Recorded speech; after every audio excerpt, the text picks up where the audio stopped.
3, 2, 1. Go ahead. Hello, everyone. It's Francis, Martin, and Curt for the Natural Law Institute. This is our Friday NLI office hours Q&A where you submit your questions and we answer them. Usually the way it works is Francis reads the question, Martin gives his usually correct answer, and I try to add depth and color.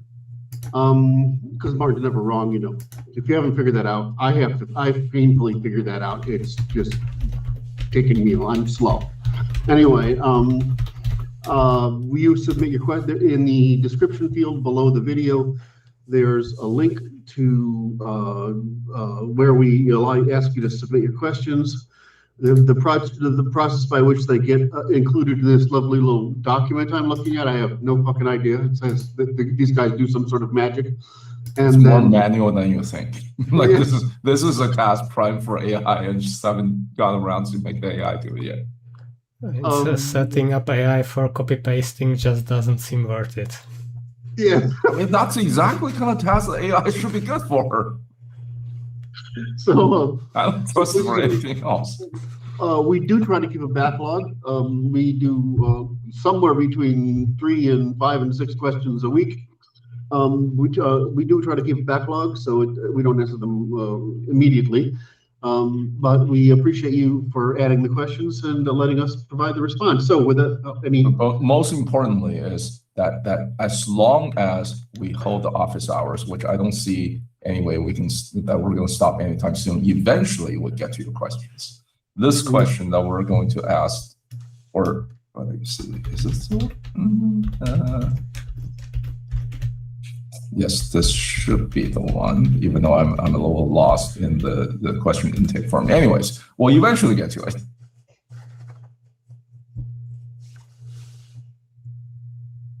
All right, sorry, I started reading the question. Okay, all right. Question 1 from Suki. I recently saw Curt's rant on X about Michael Levin. Michael Levin is someone I've been following for more than a year, and I was very disappointed when he started flirting with Platonic forms that answer the question at the heart of his research, because it's a dead end that can be used in actual engineering. The question I want to ask is, what rebuttal would Curt have, if any, to Chris Langan's likely rebuttal towards the statement Curt made in the final paragraph of that X post? Philosophy is dead for a reason, so is theology, because they need to be. I ask because I'm someone who has read Chris Langan's CTMU and have watched videos featuring him, and also because Curt implicitly states that science, with accompanying fields and paradigms serving as tools in service of, can explain reality. Chris Langan would argue something like this. Philosophy is getting sand kicked in its face by science because it has grown stale and stagnant and perfusing the intellectual atmosphere with the odor of decay.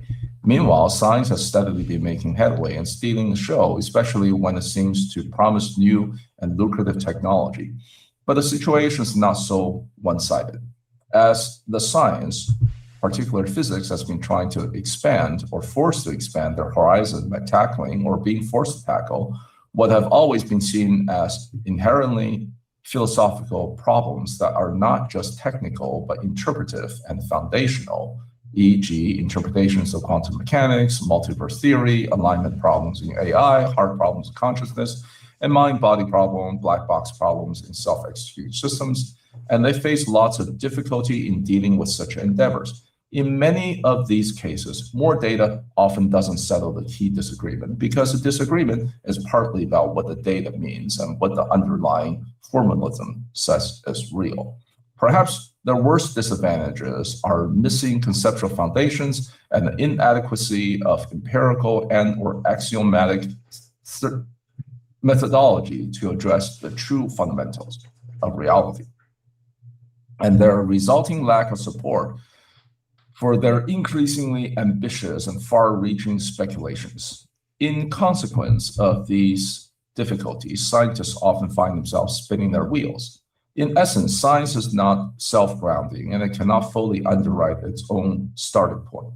It depends on pre-empirical presuppositions, e.g. logic, inference, induction, objecthood, identity, what counts as evidence and what counts as causation, and how models can refer, which it cannot itself validate by empirical and scientific means. Even the hardest empirical inquiry depends on background commitments about what counts as object and what counts as evidence and what counts as causation and what counts as a valid inference, among other things. Data doesn't interpret itself, and interpretation rides on prior rules that are not themselves delivered by measurement. So when science tries to answer the most foundational questions, such as what laws are, why there are laws at all, why mathematics fit the world, why anything exists, they can't resolve everything by doing more experiments, because those questions are about the framework that makes experiments meaningful in the first place. Without an explicit metalogical and metaphysical framework of how reality must work a priori, and that supersedes philosophy and science and everything, since it is a theory, a reality theory. Any scientific theory of reality is ontological, underdetermined, regardless of the magnitude of this upside. The formalism can outrun clarity about what exactly it implies about reality. Without that framework, any scientific reality theory cannot provide closure, because the rules that let models refer and measurements mean something remain assumed rather than explained. First of all, Suki, you are awesome for asking a question like this. The point is correct, at most hinging in how you'd classify metaphysics. Classifying it as philosophy is common. Curt generally claims metaphysics is nonsense, yet his framework of evolutionary computation is metaphysical. Curious. Also, I'd need to see what Levin claims, but I wouldn't be entirely dismissive, as forms are, in a sense, real, as properties of matter and resulting laws of nature are the same everywhere, and so configurations that can persist and remain stable are also the same everywhere. I can understand that sometimes people who oppose naive nominalism and grasp for a concept that describes this reach for Plato's theory, even if it's obviously not an exact match. That's a really good answer, Martin. Thanks.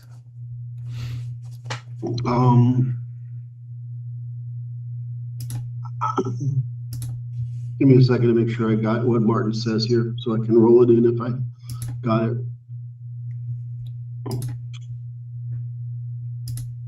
Okay, so I'm going to do some disambiguation of terms here, which I think is part of the issue.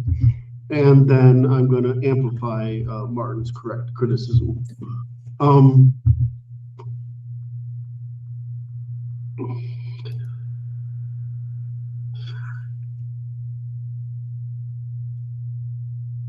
Philosophy is a very loaded field with a great deal of permissiveness.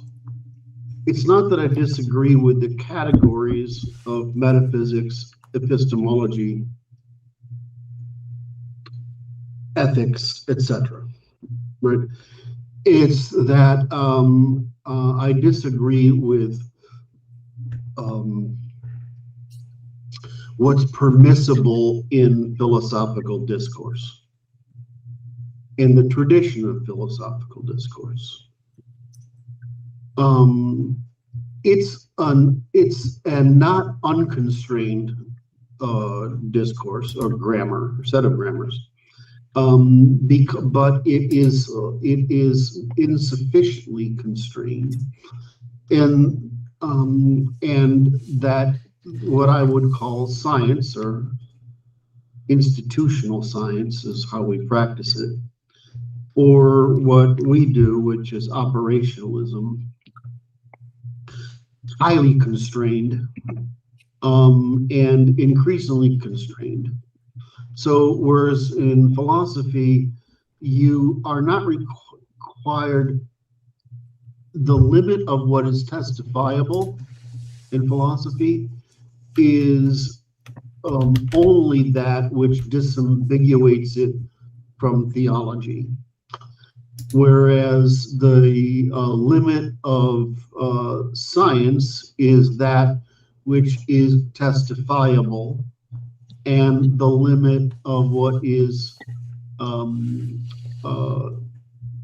in testifiable in operationalism is even more constrained, and is constrained to that which we can testify to and testify to causally. So it's what I look at, or the way we treat these grammars, is there's embodiment, which is we can describe ourselves, right? How we think, feel, whatever, right? Whatever it is, not accurately, but the first thing that humans have to be able to do is measurement, and that measurement is using the self, right? The embody. That's mind and body. So that's where it starts, because language, after all, is some sort of measurement. That's what it is. And also, man is the measure by, what is it? Man is a measure of all things. All things to man, yes. So that's the basically. So all language is measurement, and man is the measure of all things. Well, you get from that, and you get to anthropomorphism, which is the human projection of the experience of measurement and self onto other things. It's the rock does this, the wind does that, the sky does that. Trees do that, and these things are all embodied with some form of animism, which is very logical, right? I mean, I'm sure cows see the world as cow. I don't know. I mean, I'm sort of trying to make a joke there, but I mean, they see it on their own terms. Not that the cow probably sees the world very much. So I could relate that to some progressives, but I'll move on. The next level is, of course, organizing that stuff into stories, which we call mythology. So that's developing some systematic way of producing descriptions of causality in the world.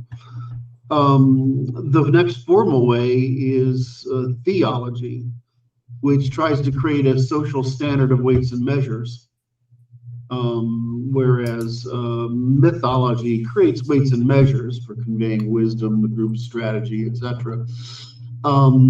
Theology tries to unify groups, right? The next step is philosophy, which is attempts to use reason to limit the human dependence on the supernatural, right? Does that mean to some degree, it converts the supernatural to the ideal, right? So Plato's forms, right?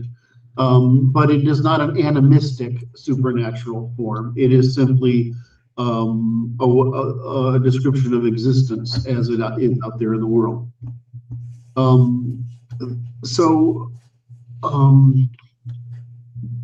But philosophy also engages in other parts of activity, which by entering into ethics the way it does, it is what do we hear here?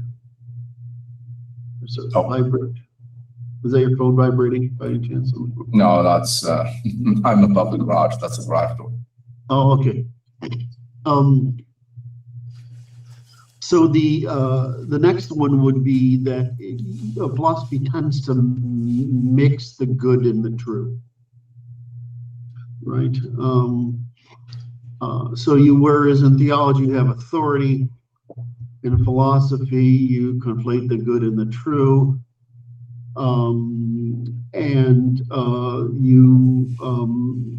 it's a more testifiable means. But it's the testifiability. Philosophy consists of the testifiability. Now, the second problem with philosophy is it attempts to make a monopoly out of reasoning.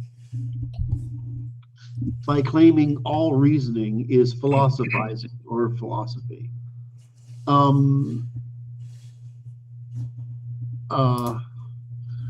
Reasoning is reasoning, language and reasoning are the substrates upon which all these grammars, or the philosophy of grammar included, be constructed.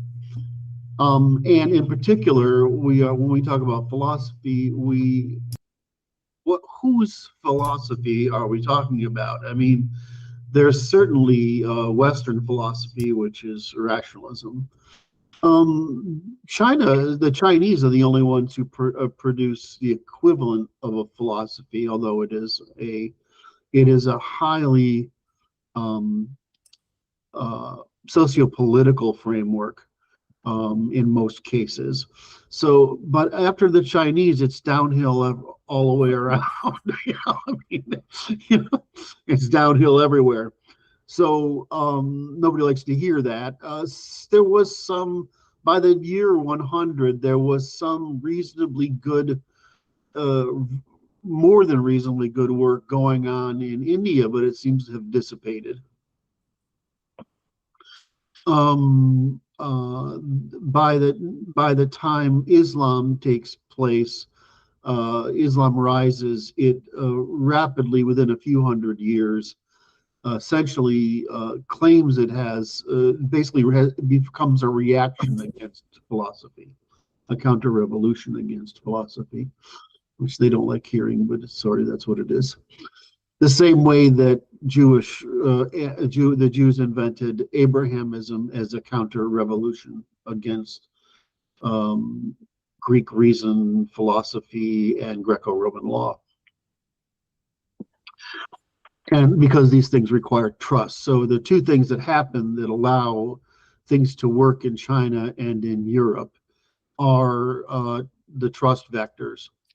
And so the trust in both countries, especially among the we would call the aristocracy in the West, or the nobility and bureaucracy in the East. These were politically unifying cross-tribal methods of producing decidability without necessarily trying to trample on tradition and religion. When it came to the Middle East, there was too low a trust, and so this frankly the people were too untrustworthy in the first place, especially once you get down to the chieftains among the Arabs in the Arabian Peninsula. So they could not really tolerate the evolution of reason and philosophy to a higher place than religion. They needed to maintain authority. They needed to maintain a sense of authority, absolute authority. So anyway, so what happens in Europe with philosophy is that the Europeans practiced law as empiricism. And so that law became generalized into what we call philosophy. And it became pretty damn good. Extension of philosophy is a generalization of law into non-legal issues. Well, eventually this practice turns into empiricism. When it turns into empiricism is a really interesting question. I try to stay out of that debate. My attitude is that that Aristotle's attempt to use it in the discussion of the constitutions of the Greeks was an empirical work, and his work on bugs and beetles and fucking life forms and whatever was empirical work, or it's proto-empirical, one or the other. By the time we get to so this is kind of interesting. And so if you look at Roman law, it's purely empirical. It is not theoretical. It is purely empirical. The reason we call it common law in our world is the same reason it was common among the Germanics, which is that when you have the way they look at law is if they do it in this tribe and that tribe and that tribe, then that is how we should do it. You know, if they resolve things successfully, resolve conflicts successfully in these tribes, that is the law. So what they were actually using is they were using field experiments, right? The discovered field experiments to determine what law should be in the empire. And this is so where Germanic law is not, it is purely Indo-European law and becomes European law, becomes Germanic law, becomes Greco-Roman law. I don't know if that's actually right. Northern European law becomes Greco-Roman law, becomes Germanic law, becomes English law. This is the progression of law as empirical, and the expansion of what we do in law to other domains. And one of the reasons, of course, England becomes the originator of the modern rule of law state is that they just had law longer than they had the Roman law, longer than most everybody else in Europe, without as a relatively stable form to work from. And they needed to cross different boundaries with it as the country matured over the Middle Ages. So anyway, the point here is that I'm trying to make is that, I could go on for this about this for fucking hours. This is obvious, but the point here is that what gates philosophy versus reason and language are the tools we use, right? Philosophy is a grammar, in other words, a set of rules of continuous recursive disambiguation within a set of limits, paradigms, all right, or the paradigm of philosophy.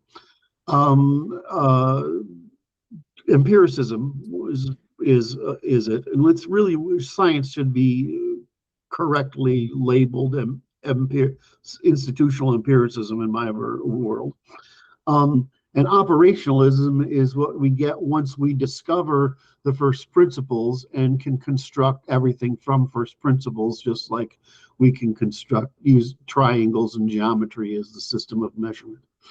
So we use our ternary logic as a test of causal construction, just like we use triangles as a means of projection, and triangles as a means of problem solving in geometry spaces.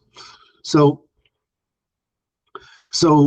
how do so now that I've created this idea of the grammars and their permissible dimensions, paradigm, dimensions, and limits, what you see is that it's a continuing narrowing a spectrum of things that, starting with, we just don't know that much, so we rely on anthropomorphism, and we pretty much know how to solve everything, right? Even if we can't get the instrumental means of measuring it yet, right? We can actually perform a constructive logic. We can perform the competition between the observable correlation and the constructive falsification. And that really completes what we would think of the progress of scientific knowledge. So once you look at the world as grammars, which is how we look at it, then you start to see that I'm not sure what we're really talking about here. Here's how the traditional argument. Sorry, Curt. Before we move on, I've been thinking about this for a while. I think reading this question, I think it's pretty common for people to conflate science with just those of physical sciences, i.e. physics, chemistry, or even mathematics and so on, and not looking at this as, and it is also, I guess, if you define science as only empiricism, and then this empiricism is then only applicable to the physical sciences. But what we do here at the Institute, and we had this conversation the other day, whether it's on staff channel or face-to-face, I can't remember. But we at the Institute, because I've been, like, in our conversation, I've been struggling for a while as to what do we call what we do here at NLI, right? And the best, like I said, the best answer I came up with is this is a meta-science, i.e. it is above science. But then you correct me in saying it's really a formal logic on how do you approach using, to overload the term scientific method and apply to everything. And it comes down to a paradigm, a set of grammars, position names, relations, and so on. It can be, then we can use to measure everything. Sure. Just as mathematics have the set of grammars and position names and I think it's position operators and like if truths, it's a set of things, right? You took the ideas that, the operational ideas that came out of computation and was able to come up with a method of constructing grammars that can then describe every field of knowledge. And to that degree, right, I look at it as philosophy of set of grammars, and based on the limitations that grammars, it was able to measure certain things, but it also limits it from measuring or having a next layer of measurement for the layer of precision needed to predict, to measure further. And then science came along, empiricism, I should say, came along, was able to extend philosophy even further. Because I've been reading Epicureanism and actually writing up Epicurus. Despite what a lot of people's impression of Epicurus is, he actually dedicated a large part of his writing about the nature of the universe, atoms, and so on and so forth. And I looked at it, okay, and I said, well, this is actually pretty similar to what modern science, how modern science describes modern physicists describe the universe. It lacks. He took all of that from Democritus, pretty much.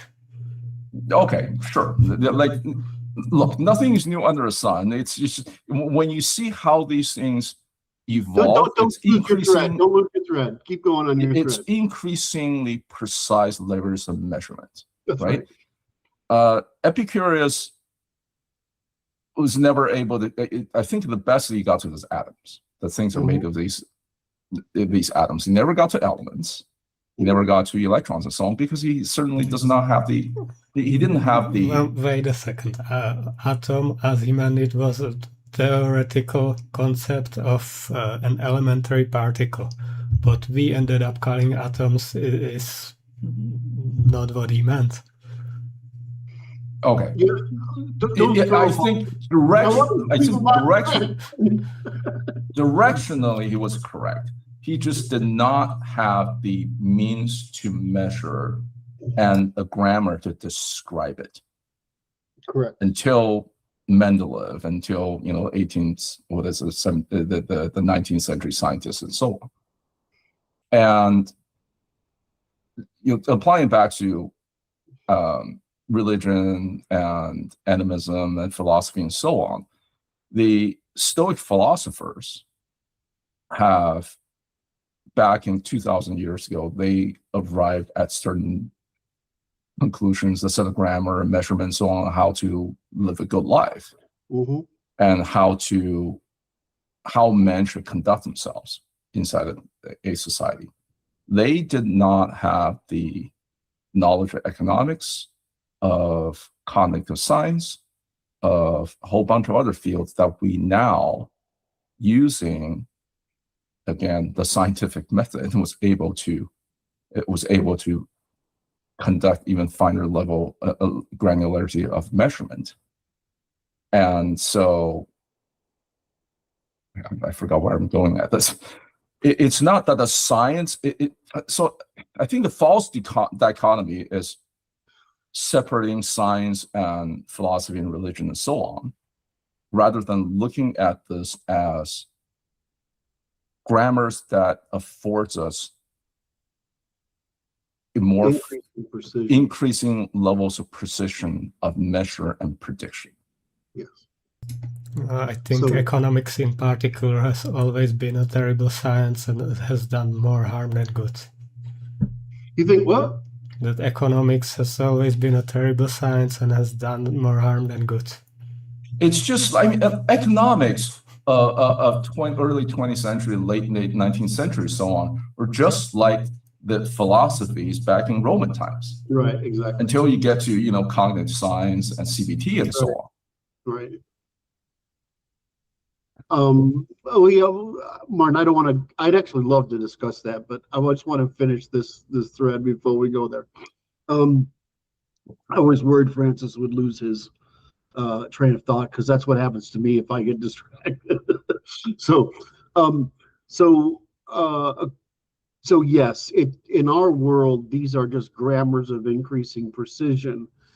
The question is left with, if you're speaking philosophically, is that because you lack the knowledge to speak more precisely in empiricism or institutional science?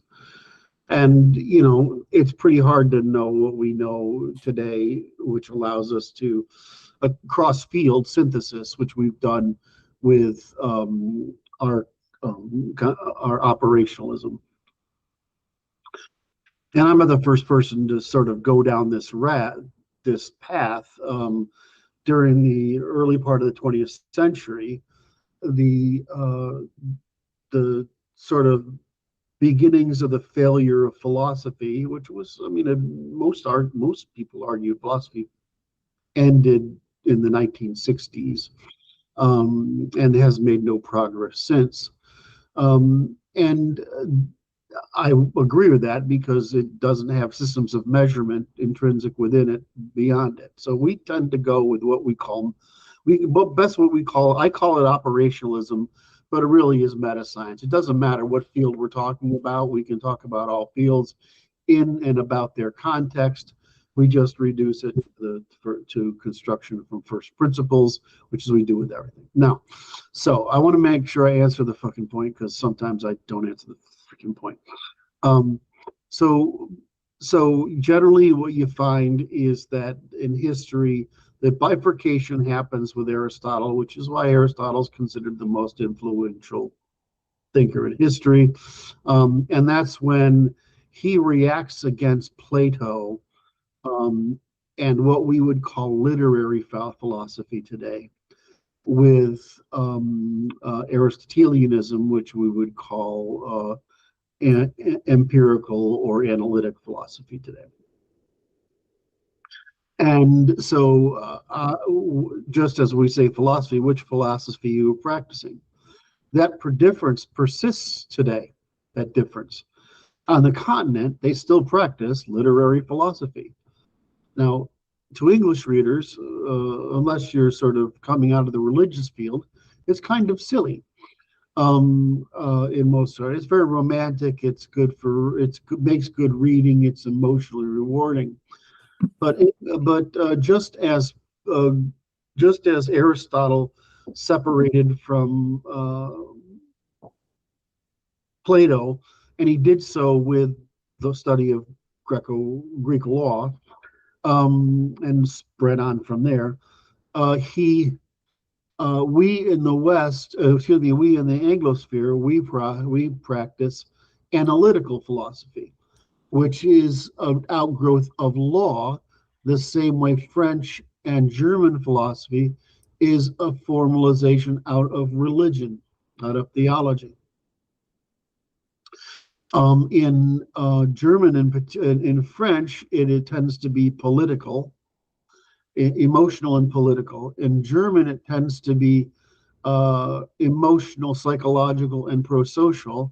And in Anglosphere, it tends to be basically scientific, testimonial, and legalistic.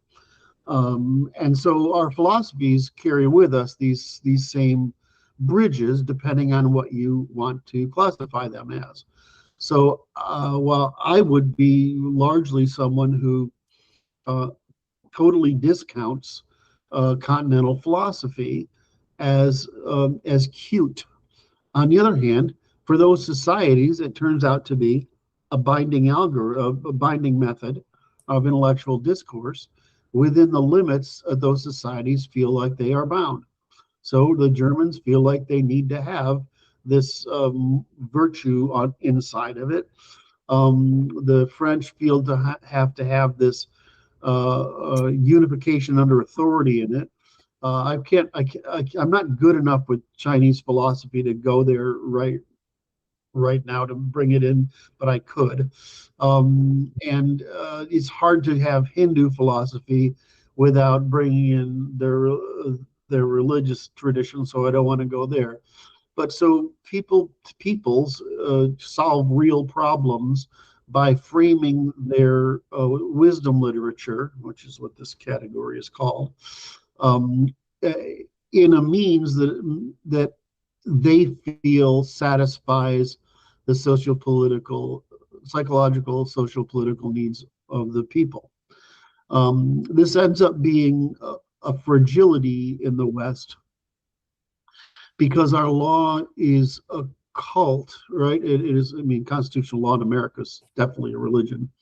Okay, constitutionalism is a religion in the West, but it only works as long as there's a moral mythology to go along with it.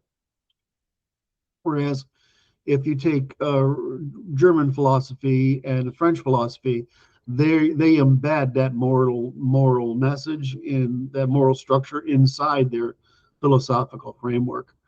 And so you see that somewhat in the social coherence of continental societies versus Anglosphere societies. So it's not like it's always better to be more precise. It's always better to have greater precision available, but greater precision in testifiability isn't always the same thing as greater utility in maintaining unification among the people. So so anyway, so I've covered the literary versus analytic tradition, how it plays and why that matters and how it plays out. It just means that these things are better. These different methods can be better for different purposes, for different societies, and in particular, it just happens that that for scientific exploration, what the Anglosphere does turns out to be pretty advantageous because it doesn't get trapped psychologically like the Germans did and basically stopped innovating. And it did, and while at the same time in the Americas, it stopped being the constitutionalism in the absence of Christianity stopped being a binding mechanism. All right, so I want to go back and get this to closure. So in this argument, here's how I would say. I made this note earlier. Chris Langan is trying to rescue metaphysics as a verbal sovereign. In other words, he's trying to make philosophical reasoning the universal decidable grounding by which we frame the world. And I would say what we do as our organization, which is underappreciated, I think, hopefully it won't always be, is with meta-science, we're saying this is the underlying structure of measurement that humans rely on because it's the only one they can. Sorry, one interjection. It's not only that this is the underlying measurements of everything. We're not saying that we have one measurement system that fit everything, but rather we have a constructed logic to create the measurements that any new field, any human possible field has to follow in order to make it science. And that's what you meant by the completion of scientific method. Correct. Thank you. So, so we don't think we're eliminating verbal sovereignty. If a metaphysical claim can be reduced to operations, measurements, falsifiers, and consequences, then it's a science. If it cannot, then it is not knowledge but suggestion. This is important. It's not decidable. It is useful in reasoning. Right? Those are two different things, two different standards. The problem with philosophy and theology is not that they ask foundational questions, is that they historically answer them without sufficient accounting of cost, warranty, liability, or decidability. In other words, they are decidable. So in the end, what I would say is the criticism that science is not self-grounding is true if only if by science you mean institutional empiricism, right? It's false if by science you mean the full discipline of producing warranted testimony through operational language, measurement, falsification, reciprocity, and decidability. Right? So Langan wants metaphysics above science, and I put science, which I consider the art of producing testimony. I want a science of the conditions that make metaphysics, science, law, and speech testifiable. So that is why philosophy and theology are dead authorities. I didn't mean they're dead use. I said they're dead authorities. Whatever in them is true can be converted into testimony, and whatever cannot be converted remains literature, preference, fraud, or risk. So I tend to, in public speech, as you know, I'm really wordy when I write, right? But in public speech, I try to make things that are memorable a little short, but that when they're memorable, like philosophy is dead, right? Or theology is dead. I'm trying to plant the idea out there. I'm not necessarily making the full argument because I don't know if anybody would read it. So that's where I come from. So the way I look at Langan is that he's not a dumb guy, you know. He's not a dumb guy. He's just trying to preserve a tradition, and because like we do meta-science for producing testimony, he is, in my interpretation, trying to preserve theology, philosophy, and empiricism as a unified system, the maintaining all three grammars. That's what I think he's doing. He's achieving unification. He's attempting to achieve unification by preserving all three. He makes basically a godlike argument. He makes philosophical arguments. He makes some mathematical arguments. He doesn't make in some empirical arguments, but he tends to pick and choose, and I can't figure out exactly what's behind it, but I detect it as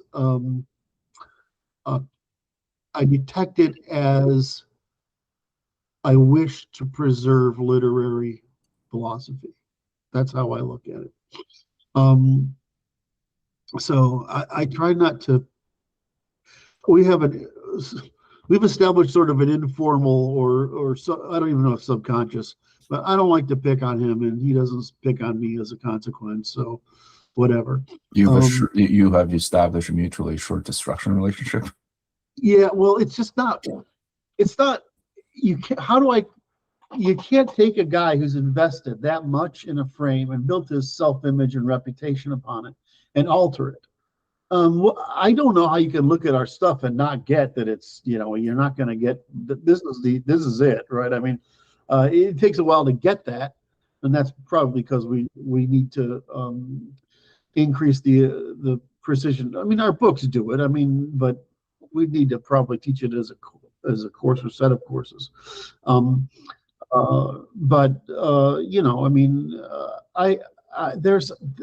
how I look at it.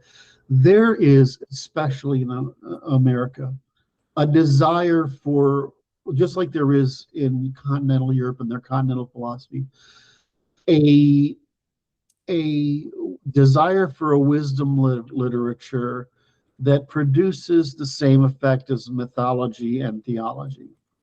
Like there's this order, and I'll tell you why. It's because the same reason that that we like to have. It's because when you look at real people, it's like why we like gods. When you look at real people, they're fallible, right? It's very hard to look at real people and your polity and your society and say these things are naturally good or whatever, right? It's much easier to anthropomorphize them into some character and make it so that that character has given down the law that we all must agree to. This character is not only eternal, right, lives on forever, but that is the authority and is somewhat inarguable, and that produces the intergenerational consistency of what we would consider morality within and cooperation within a society. So I mean, humans do it. All human behavior is really pretty obvious in the end. This discussion of philosophy or theology or science, or whatever, these are all matters of what demand you're trying to satisfy in the psychology of the individuals, given their knowledge. So Curt, I'm gonna have to cut you short because I was trying to wind down. I was trying to wind down. I was. Because you've been focusing on the first part of the question. I think the heavy hitting, and this is where I believe Suki really would like to get some answers, the second part, right? Because he says even the hardest empirical inquiry depends on background commitments about what counts as an object, what counts as evidence, what counts as causation, what counts as valid inference, among other things. Data does not interpret itself, and interpretation rides on prior rules that are not themselves delivered by measurement. And he's absolutely correct. And the answer of what counts as evidence, what counts as causation, etc., that's what we call grammar. Mm-hmm. And you use the grammatical system constructed of that field to measure the evidence. And you're right that the data does not interpret itself, and you have to measure it based on the grammatical system of that the created for that field. So when science tries to answer most fundamental questions, such as what laws are, why there are laws, why mathematics fits a world, why anything exists, they can't resolve everything by doing more experience, because those questions are about the framework that makes experience meaningful in the first place. And that's why I think here again, Suki, you're conflating science with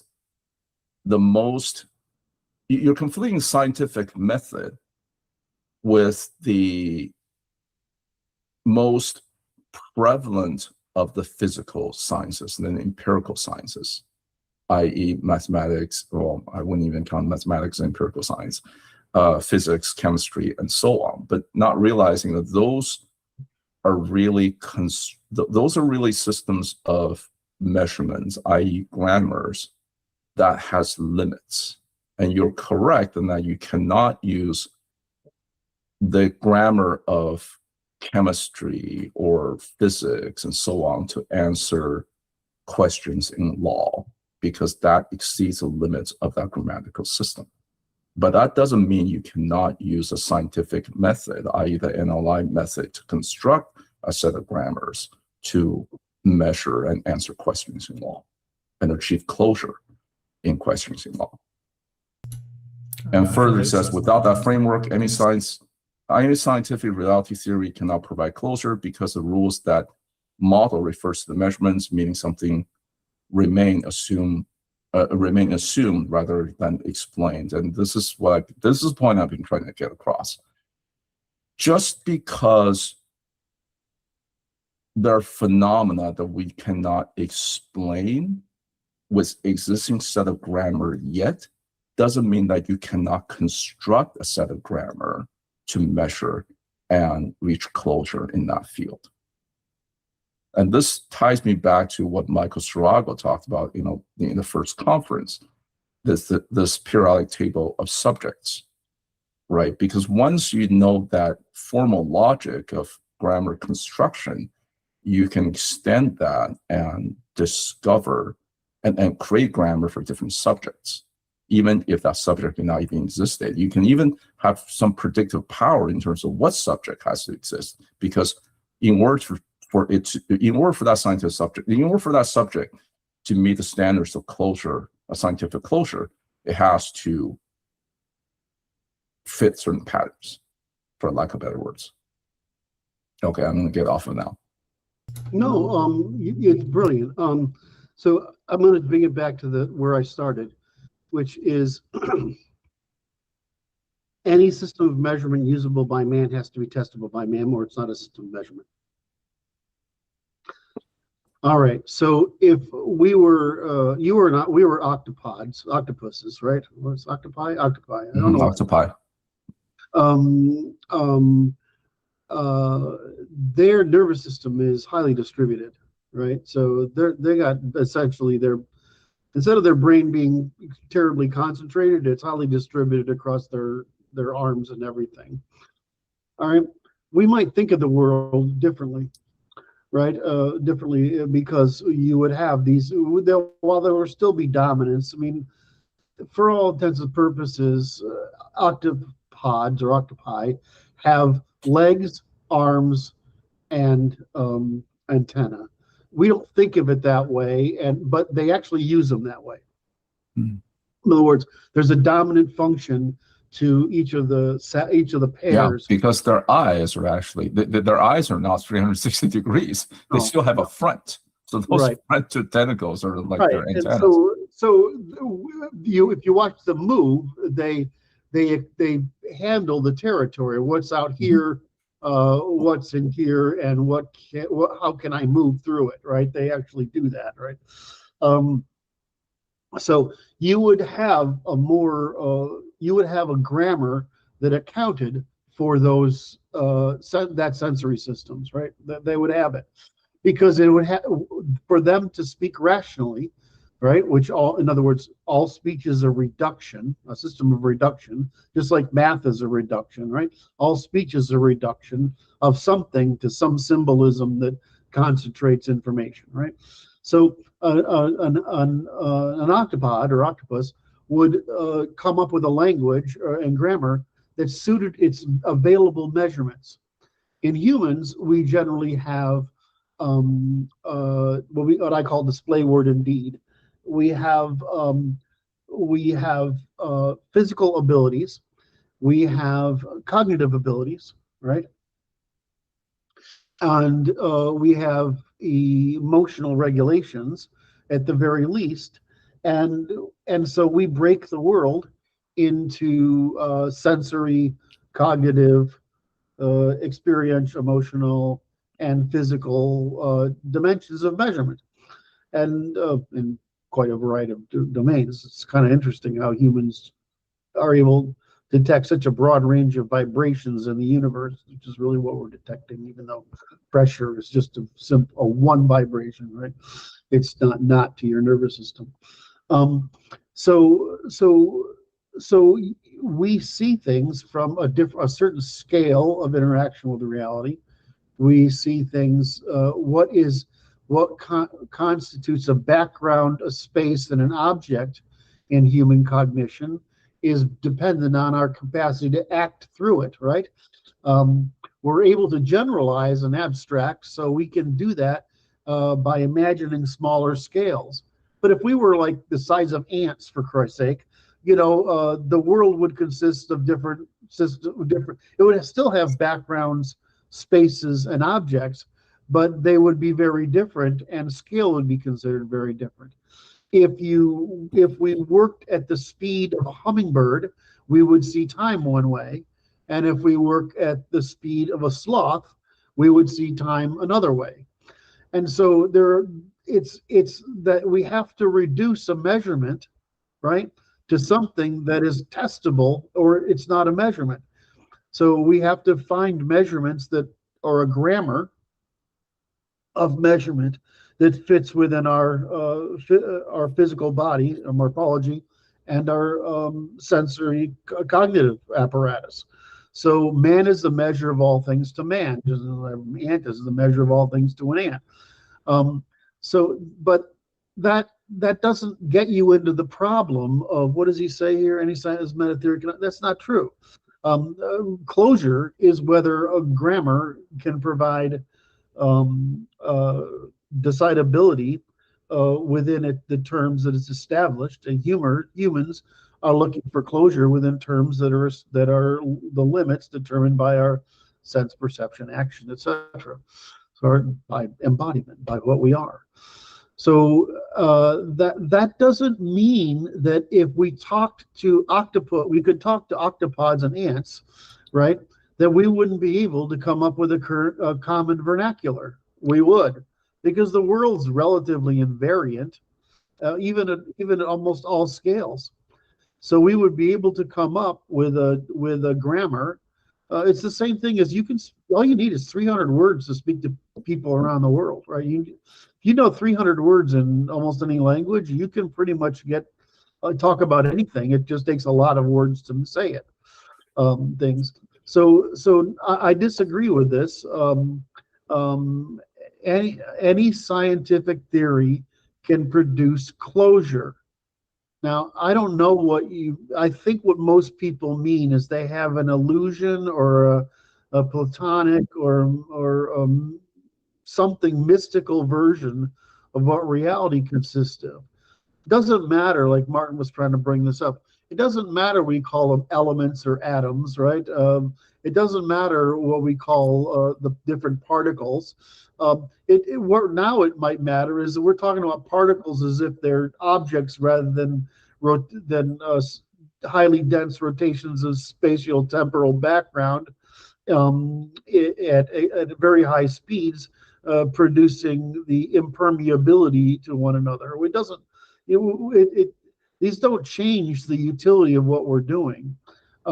We are currently stuck because we can't measure. You need a system of measurement which is basically a system of reduction. So we can't figure to something that is nameable. You can't do that with a lot of the quantum background that we're dealing with. You can sort of get your handle on what the quantum background looks like. We would think of space, but it is really. But what goes on in the field is what you're worried about, which is that in physics they conflate mathematics and existence all the fucking time, and so they start talking to you about the nature of reality in mathematical terms, rather, in other words, what's categorized, what's measurable, rather than a theory of what it constitutes. So the quantum background looks like a boiling water, except it's three-dimensional instead of this way. It looks like boiling water that rapidly evaporates back into its original constituency, and it happens really, really fast at a very, very small scale, like at a Planck length. There's still a lot going on. Okay. Are you going somewhere with this? Because we're an hour into this question. All right. Well, it's a good question, but my point here is that it's his criticism is well. I honestly think you answered his criticism, but no, the criticism is false. Is that you're saying that simply because we would reduce a system of measurement to a grammar that was intersubjectively testable by humans doesn't mean that we wouldn't be able to find a grammar of another system of measurement by another organism and find a common discourse for comparison. We would, because the world of the universe is invariant at all scales. I mean, in fact, that's one of the claims I make in the volume 3 is that one of our problems is we fail to know, just like we fail to see all the grammars as just variation on metagrammar. We tend to see phenomena in the world as distinct when the difference between a thunderstorm and an electron isn't very much. The behavior of them. So that's my net argument against it. So, and I hope we've beaten this to the dead horse level of precision that I thought we would. Well, to me, it seems that you've missed the point, because he's saying that you first need to define what constitutes a science, a scientific discovery, scientific method. The sources of these things is not the science itself. It has to come first. And that's what metaphysics is. Well, I didn't get it, Martin. I didn't get that. It's just, go ahead, give me it again. He's saying that you first need to define what science is, scientific method, what constitutes a scientific discovery, all these things. And those come first before you can actually do science. And that's what metaphysics is.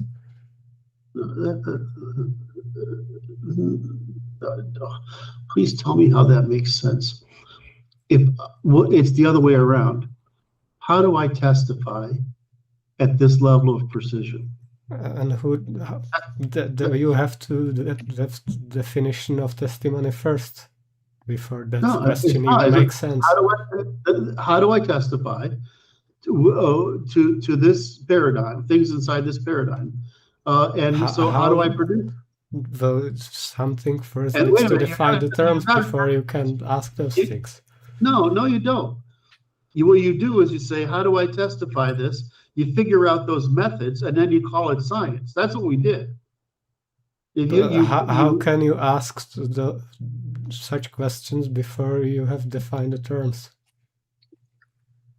You only need one term. How can I testify? That's it. And it says testimony consists of measurements. How can I speak about this? Such that there's another term in there, measurements. What? Do you need to have all these terms defined that you rely on?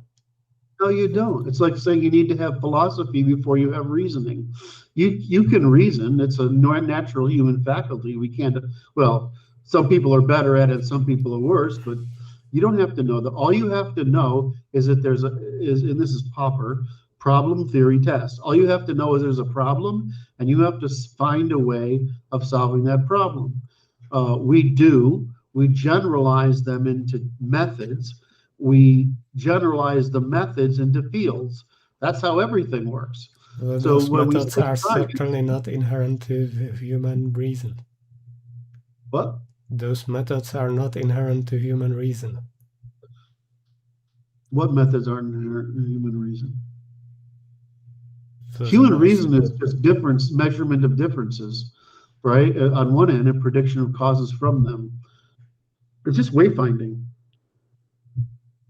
So no, you don't have to have any predetermined anything. What you have to do is be a human being, have a nervous system, a body and a nervous system, have sense perception, and have the ability to form hierarchical recursive memories, and then auto-associatively predict from them, and use that recursively by wayfinding. That's all humans do. There's nothing more to it than that.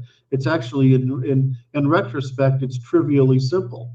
When we approach problems, we do the same thing. There's no difference between how do I get back to my nest and how do I understand why there are so many forms of beetles.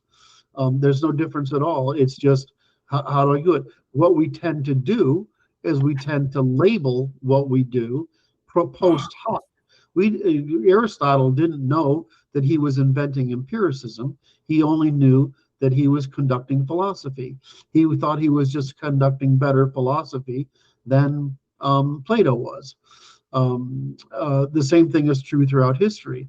Why we call it institutional science or institutional empiricism is because we have tried to increase the number of people doing these things and to hold them to a similar standard of measurement, so that their participation in investigation is commensurable. But these are post hoc. These are all post hoc. We don't have to know anything in advance. We just have to try to use the very simple set of faculties that humans use to discover everything we've discovered throughout history. The great thing is that we invented language, and we invented writing, and language, we invented stories, we invented writing, and so that we can collapse learning into narratives which can be intergenerationally transferred or learned within a young lifespan, so that they can be applied. But fundamentally, all that means is it's called reduction, right? Just like we use language to reduce our sensory apparatus, we use rules, principles, guidelines, systems to reduce our constraints. Anyway, so I know I don't see that. I understand why people would think such a thing, but no, that's simply not true from cognitive science. Okay, if we don't want to break our record, at least number of questions answered per session, we got to move on. We've been spending more than the month. It's a really good topic, and thank you for asking this. Because can I blame instead of me? I don't want to blame. You can blame both. You can blame both of us, right? Also, we wouldn't break record. We've already had one question answered stream in the past. So.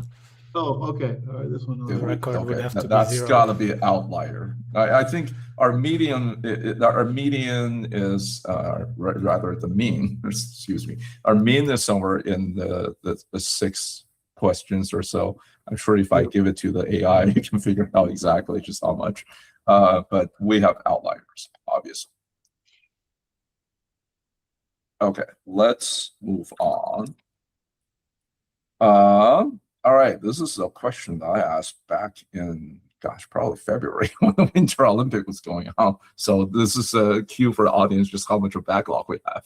So from Francis, in the recent Winter Olympics, a Chinese-American athlete, Eileen Gu, raised controversy. Despite being born, raised, and trained in the U.S., she competed in Olympics representing China. Does her actions constitute a violation of natural law? Why or why not? And if not, then why do I intuit her action as unseemly?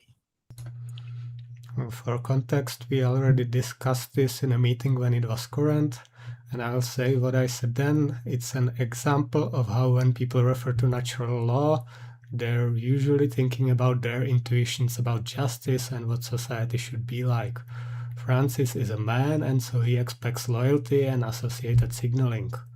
But natural law, as Curt uses the terms, just refers to reciprocity, and unless there's some demonstrated interest being violated, it's just not relevant. Yes, norms of the group absolutely can be demonstrated interests, but America as it exists today is not a nation or united group with shared interests in any fashion. It's an economic zone where every shared norm has been undermined and dispensed with for the benefit of merchants. And I'm sorry to say, but if that didn't happen, Aileen, and for that matter Francis, probably wouldn't be there in the first place. This also shows that natural law just isn't sufficient to rally a nation around. In fact, if the application of it was anything that doesn't violate reciprocity is permitted, it would likely turn out just as corrosive as liberalism in the long run. Your mic is off, Francis. I'm trying to parse this last part. If the application of natural law is anything that doesn't violate reciprocity is permitted, it would likely turn out just as corrosive as liberalism in the long run. Can you double click on that? Sorry? I'm asking Martin, can you double click on that and explain further? It's easy to use that to justify that whenever two individuals agree on anything, as long as it passes the usual 5 requirements of reciprocity, it should be permitted, even if it ends up corroding the group norms in the long run, or they end up defecting in some way. But I would think that reciprocity, when two parties interact, what I'm trying to say is that when two parties interacts and make a transaction, they're not the only ones that are involved, because they also set precedents for the group, right?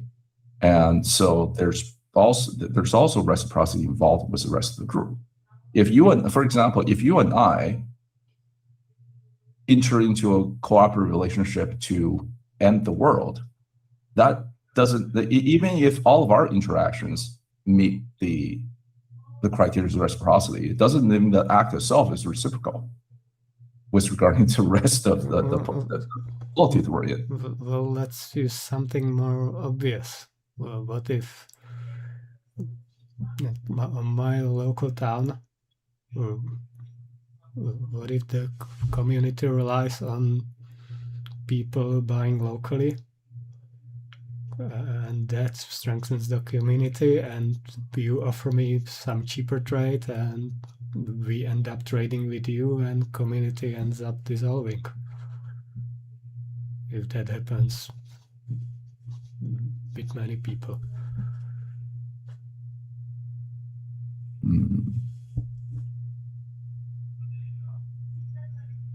I'd have to construct a more detailed scenario, but you get. Yeah, we have to construct a proof on it. But I was I was wondering what Curt you have to say about this. So I think during the meeting when we discussed this, you came to a conclusion that specifically in this case, like representing a country in the Olympics isn't just I think you said something about that it isn't just a personal act. It's actually okay. I'm not going to paraphrase you because I forgot exactly. You're right. I mean, so here's how I'd break it up.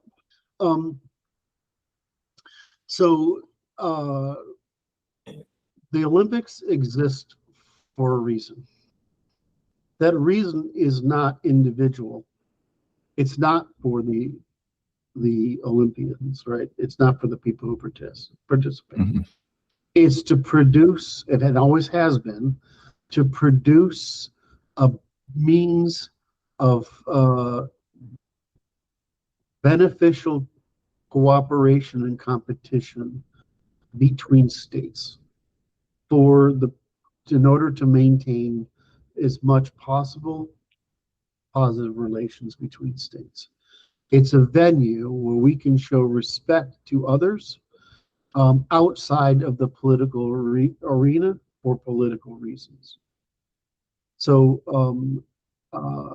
if we want to say, and Martin, this is play into Martin's side, that it is no longer that, it is an exercise for individuals to compete on teams independent of any political action. Okay, maybe that's where it's gone. And so it depends on I would say that it depends on how you interpret this, depends upon your understanding of the games as an equivalent of sports, right? Commercial sports, not as a means of political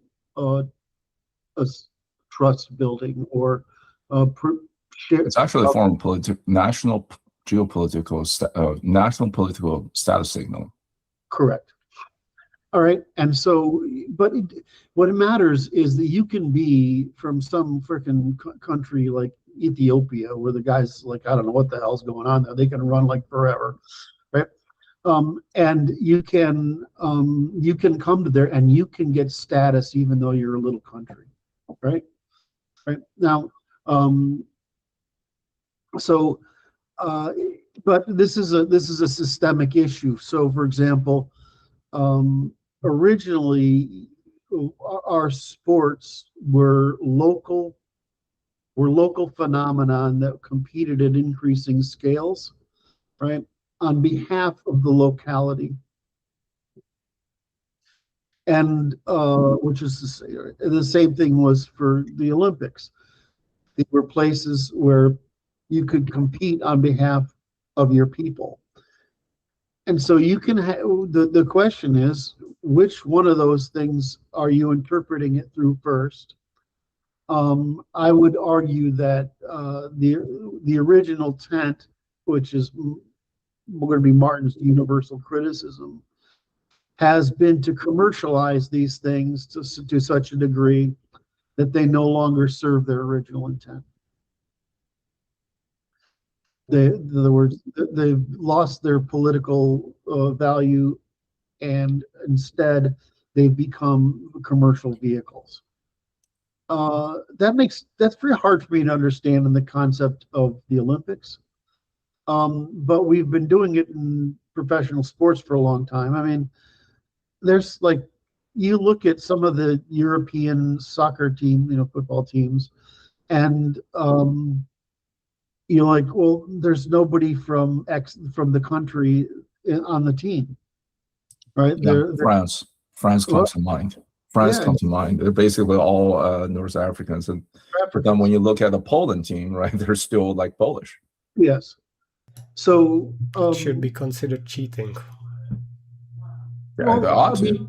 If you consider it as a commercial thing, I don't know, but if you consider it as its original intent, which is to produce interpolitical, interpolity, essentially ambassadorship, then it's not okay. But I think here's a critical distinction.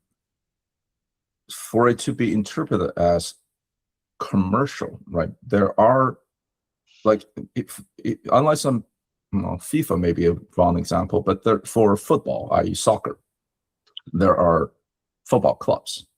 Yeah. That is much more of a commercial expression than a political expression. Yep. Like Manchester United, even though they're in UK, people don't tend to think of them as UK. They're just thinking that is a team, right? Like, yep. You use the sports that I'm more aware of, let's say USPSA or IPSC, which is about shooting. There's much less focused on, well, where did this shooter come from? And more focused on, well, this person is a grandmaster, regardless what nationality they're in. It's much more individualized and much more commercial. But I think the violation happens when you try to repurpose something like Olympics that was originally meant as national political status competition into something that's more commercial. But I'm failing at what has been violated. Okay, so that's the issue. So I was trying to make, as long as you've made the distinction, the first principle being, we have to consider these under two categories. Which category are we judging it by, right? I'm going to judge it by its intention, its original intention, right? And how I believe most people interpret it, which is why I see it as most citizens interpret these things worldwide, which is why I see it as not as a matter of conflict. And that is that, first, Olympics are so expensive that it generally requires political support in order to create a competitor. The second thing is that that the Olympics are incredibly expensive to run and operate for the countries that host them. Third, that I'm trying to get to the fourth one. Third is that, well, the country that invested in you during your growth, right, your success, that's kind of disingenuous to have you and your abilities paid for by one to just defect to another, which I think that's the first layer of moral objection. And the second is it's sort of like if an American had during the Cold War had defected for the Soviets and played on the Soviet team, that would have been considered very wrong because they were an opponent. My view is that this issue consists of all three major tests. The first is that this is a political, not a personal subject context to most people. I don't know if it is to to the people in the field or the people who run the Olympics. I have no fucking idea. But I know to the public, this is a matter of national pride, right? So I would say, sorry for interjection, that if for the people who host these games, the International Olympic Committee, that they now repurpose it as, hey, rather than the original intent since the Greco times, that this is a inter-polity competition, friendly competition, and we now make it a commercial venue, then what they ought to do is, rather than raising the country's flags, right? You know how when at every competition the will have their flags will be higher, then second is silver, and then bronze, and so on. Yeah. Then just get rid of the flags. Interesting. Because then it's no longer. In fact, you should get rid of the national teams, because this is purely a commercial venue and not that of a don't make the pretense. Right. Don't make the pretense. Yeah. So the net result is you're violating to the people who are making these complaints, you're violating the original purpose. You're transferring the costs of the polity in producing your ability, and you are essentially going to the opposition. And so I think those are the three criteria that are at play.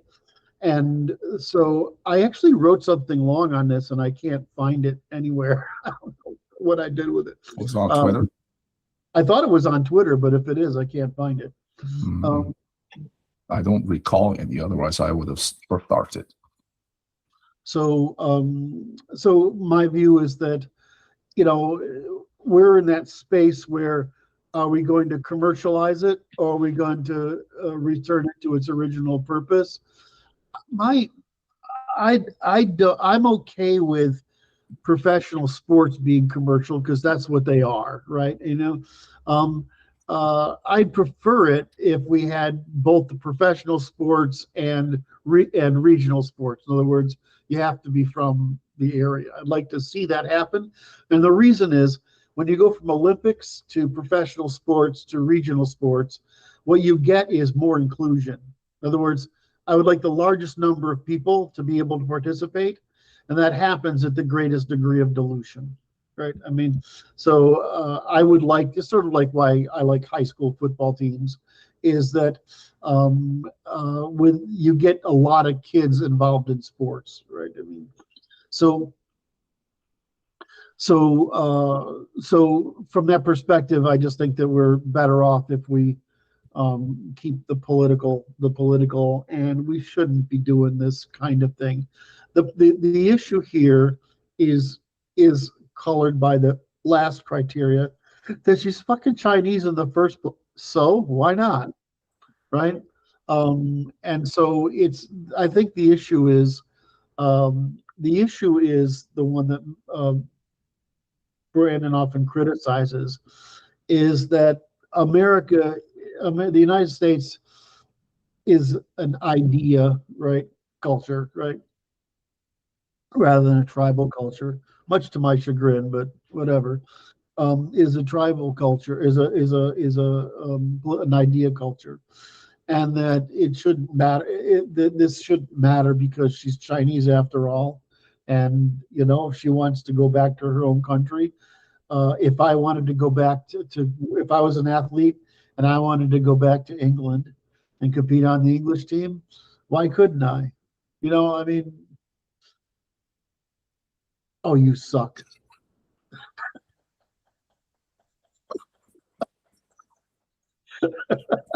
I bet you didn't see that coming.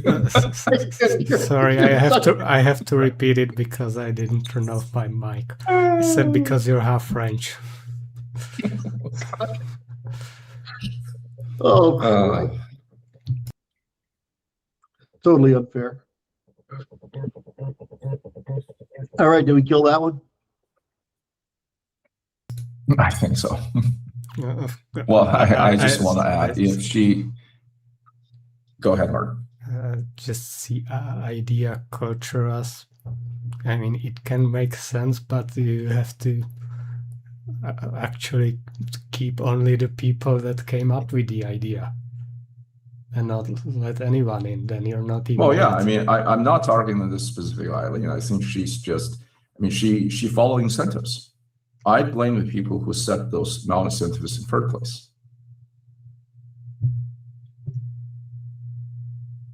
And I think in this case, if she, she's born Chinese and she wants to pledge allegiance to the civilization that gave her birth, then she can renounce her U.S. citizenship and become Chinese citizen. But in fact, I don't believe that's what she does. She, in fact, lived most of her time here in the United States. Well, I could be wrong, since I'm not, on her staff or in her personal retinue or anything. But I would be very surprised if she actually did renounce her Chinese citizenship and the U.S. citizenship.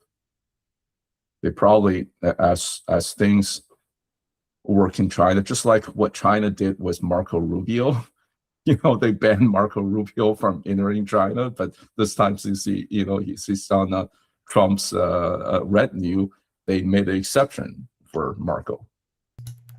So I wouldn't be surprised if the Chinese government made an exception for her. In any case, we're talking about already very subverted definition of citizenship. True. This government says someone is a citizen, so now he is, regardless of any. Like I mentioned before, there's no. I think it's a violation of natural law that I am a U.S. citizen, i.e., I carry the same vote as someone who has been here for the last 5 generations.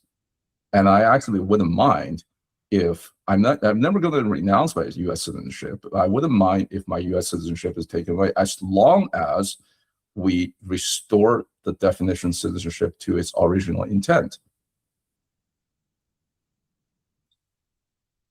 But that's neither here nor there. We should move to the next question. People always talk about second-class citizenship like it's this horrible thing.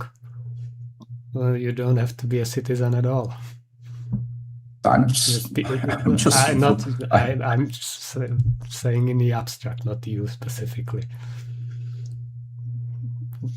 Just being second-class citizen seems like much better option than being deported. Yes, and then being a resident, it's in itself. I count my lucky stars, right? What people don't realize, and unfortunately, the concept of citizenship has been so washed down, is people don't realize the duty that comes with being a citizen.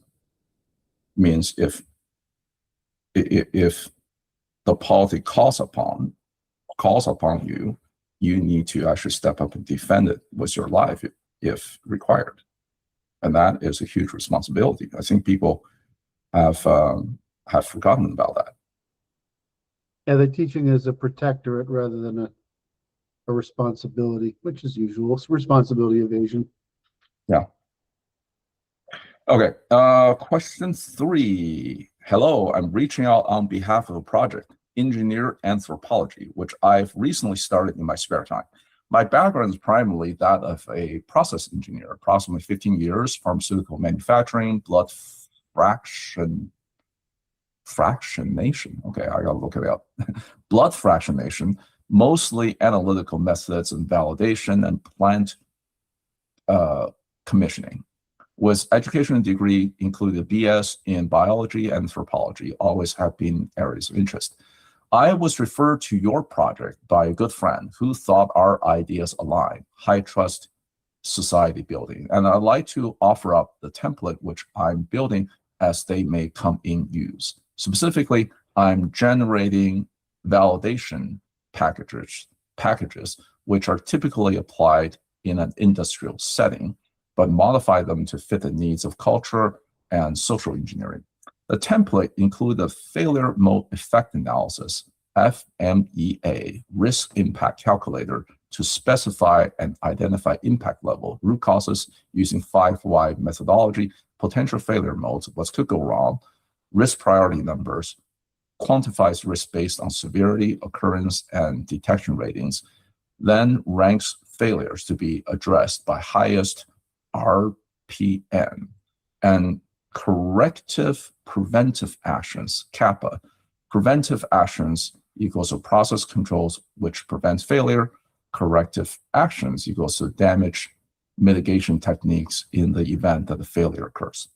The other template is a user requirement specification, functional specification, URS/FS, which specifies the required specifications of a given culture, URS portion, and the culture as found, FS portion, listing the different characteristics of the current culture as it stands, not calibrated to meet high trust standards. From those documents, we can then generate an installation qualification protocol. What test functions are needed to ensure the requirements for installation of the ideal high trust culture?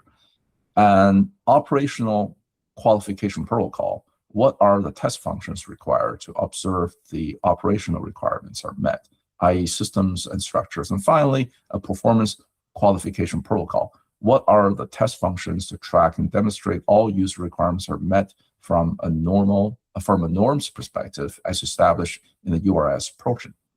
The point being, providing a metric-driven culture cut sheet which is easy to digest by the layman, allowing for cross-cultural view of norms and mathematical correlation, which cannot be denied.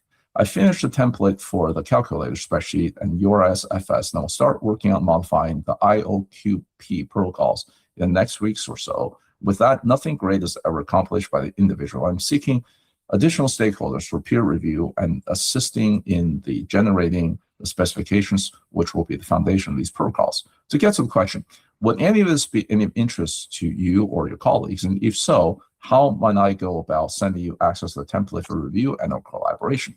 From my experience, it is not specific. It is not, if it's not specified and not tracked, there can be no accountability, no course correction, no predictive outcomes, and no validated claims. That's where we hope we come in to fill the gap. I'll be doing a deep dive into your work in the coming weeks, but in the meantime, if you're interested, feel free to reach out to me via email or keep an eye out for our first video at Engineered Anthropology, where we'll go over the templates and specify how they should be populated. The hope is to build a team of multidisciplinary subject matter experts to make this as all-encompassing, collaborative, and as precisely as possible. From Alex.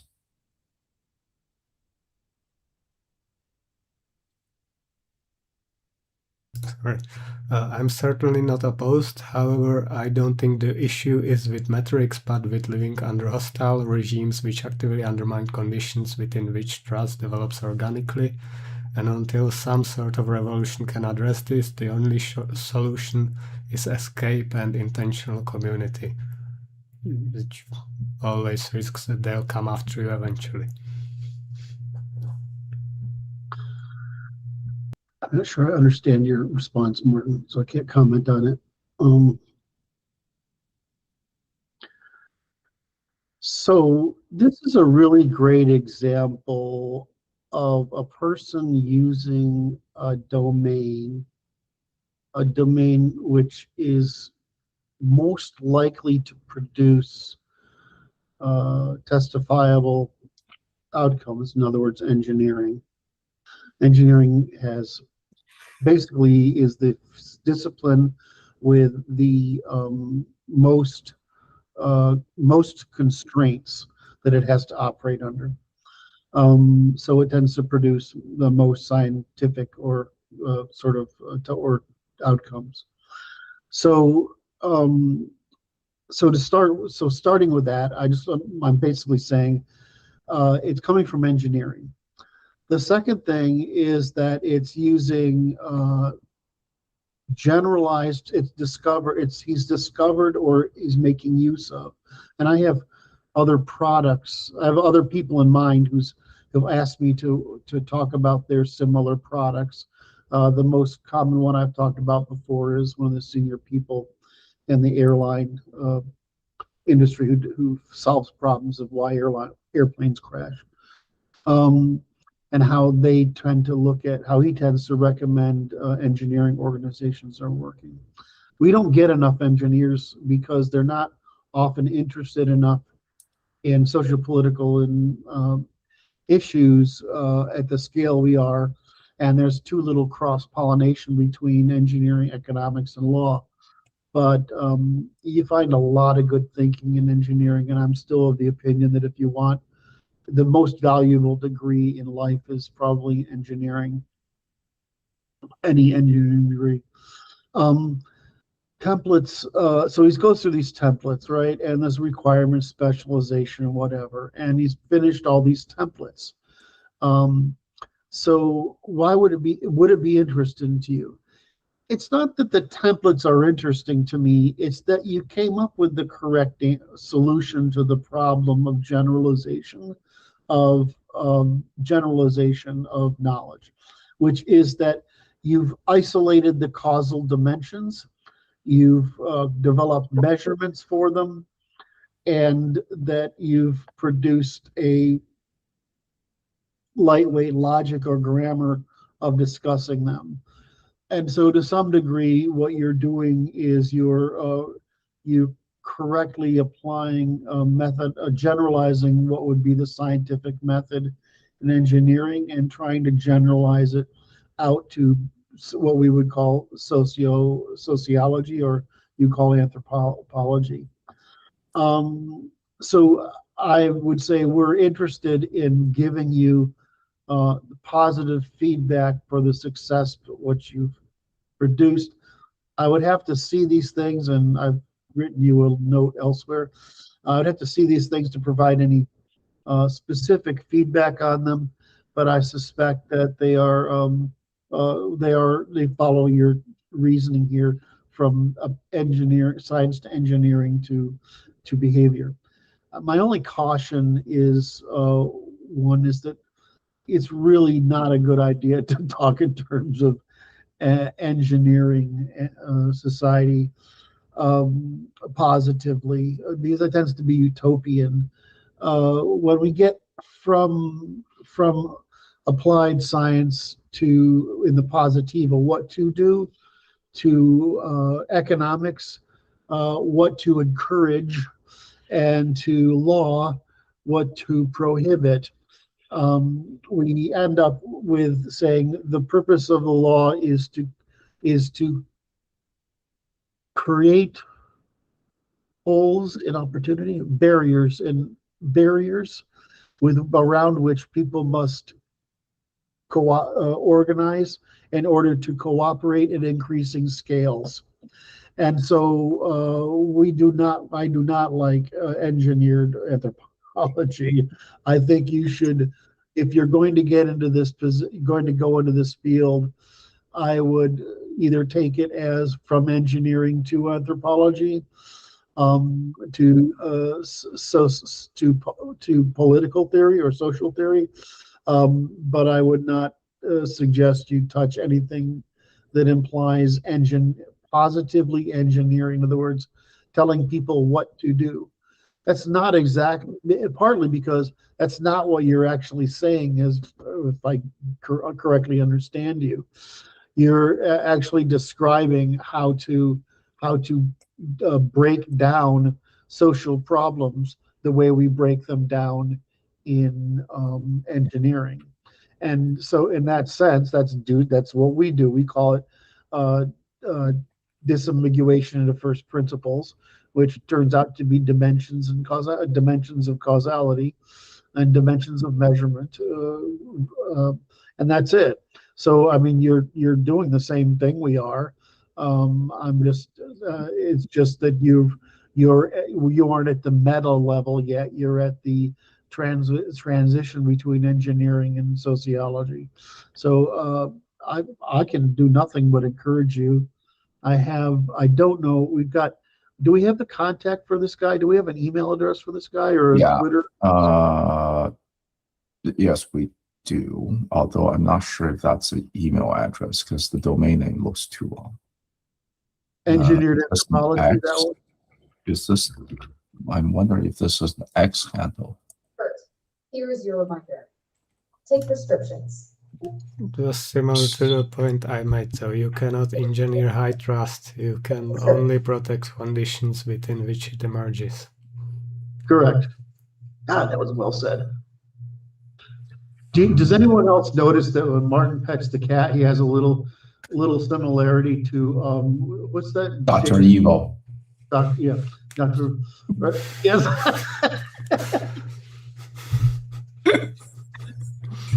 I actually think that cat's awesome. All right, so do we got to? Because I'd like to reach him somehow with what I've written here for him. No.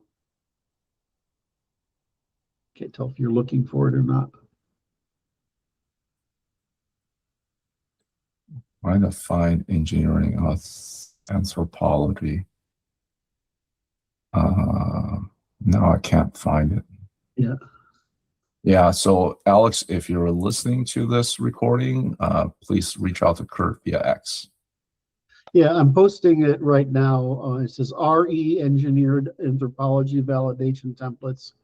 And so that's just posted. I'm posting that right now, so you can go find it there and reply back or something. All right. Where are we? We're at 9 o'clock. Do you want to do another one or are we done? Let's do another one. I got time. If you guys are up for it. We owe for the delay. What's that? We owe for the 20-minute delay. Yes, we delayed. We started for, 20 minutes late or so. So we got to at least go for a little longer. Question 4, what is the Institute's position on pornography? Oh, God, what a great question. My position is that it's one of the greatest examples to prove my point about the free market. See, this is what it produces.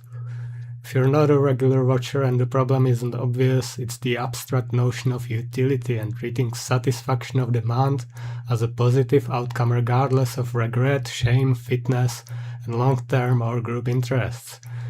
Its producers know perfectly well it's a weapon because they also broadcasted it to Palestinians with a direct intent to demoralize them.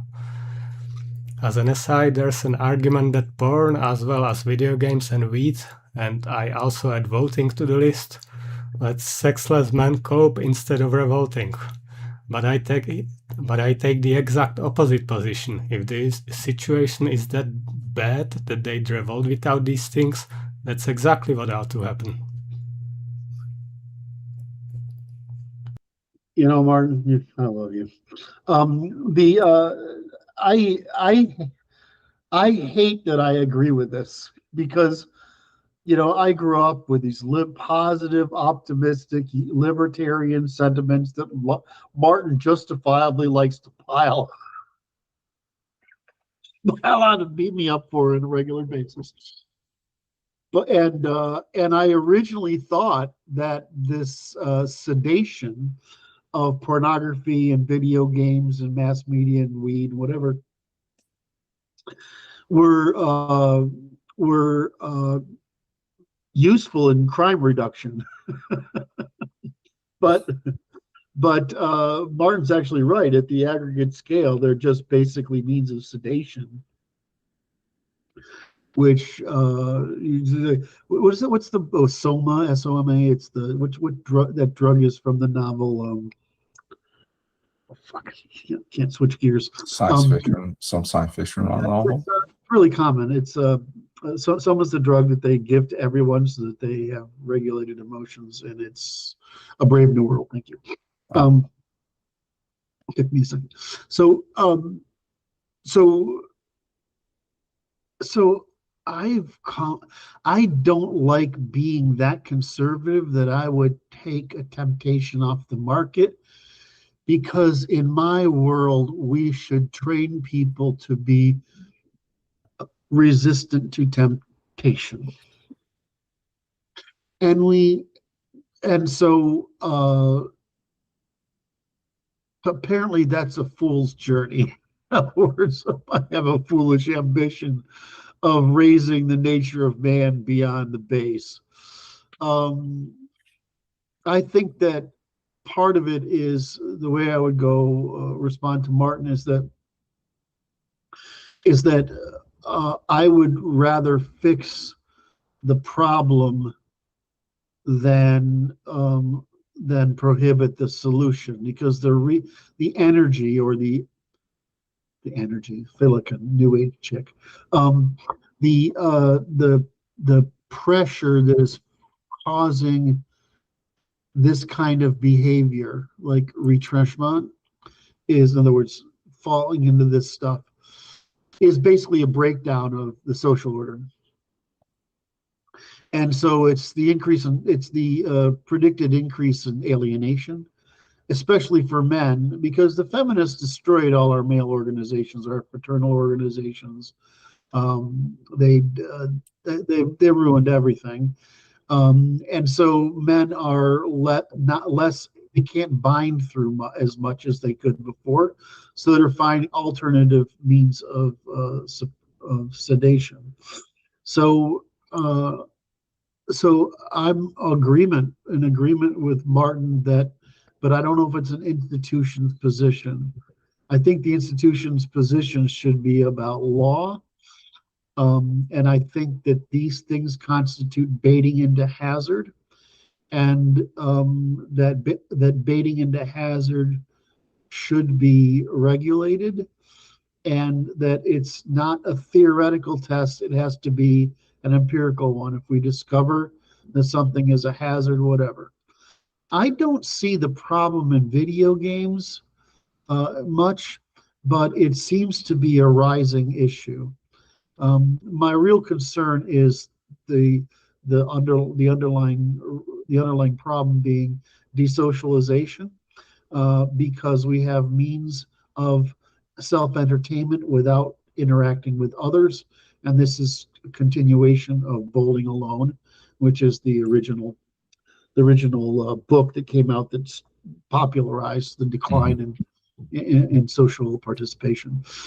This made worse. So if I see it as decline in the education requirements, decline in the educational results, which, as you see, if you look at the stats over the past 5 years, fucking cratering. I believe so. What do we see? The decline because of alienation like this and participation. We see the decline in intersexual relations. We just see the decline in marriage and reproduction because of it. And given my view of it and my family's view of it, my family would say it's the decline of the civil society. And so what we've actually done is the equivalent of putting chickens. What do you call them? Chickens in industrial farms. Right, so the humans are basically being tax farmed. Industrial farmed, and especially if you mean in this country. I mean, if you go someplace like China and so on, it's even worse because out there you live in flats and so on, and contrary to here, at least you can get quote some property, but it really is just a difference between cage-free chickens or pasture raised versus like industrial farm. I very rarely can find a reason to criticize the Japanese, but this whole thing of living in a game box, right? They rent out little boxes where you can play video games, right? But you can actually stay there overnight. They supply towels and everything, So yeah, that's been around for a long time. Yeah, I know. I mean that I can't figure out if that horrifies me or if I should appreciate the utility of it for some people. For some reason, it really seems to bother me because anything that encourages or forces desocialization or defamilization looks to me like it accumulates very negative consequences. And on the other hand, they wonder why the Japanese birth rate is cratering when men are either overworked, and for those who don't have work, they were fed this kind of sedation. Yep. Don't like it. So, I mean, it's one thing so the way I look at it is the primary missing, I mean, this is basically the theory of NLI. The primary problem is that we've not outlawed baiting into hazard, and everything from Martin's correct criticism of Judaism, the Jewish strategy, through the merchant strategy, through my concern about the political sectors, to basically everything, or to Martin's concern about economics in general, is that it's all baiting into hazard. The question is, what do you do about it? And my view is that there's some things that have to be learned by pain and suffering of a population, right? And there's some things that can be prevented because they're very harmful. And there's some things that can be learned that by institutional measure that say this actually is bad. So, it's like we're having this conflict with China right now, and this conflict with Russia. Like, these are cultural differences. Certainly, we're still having a conflict with France.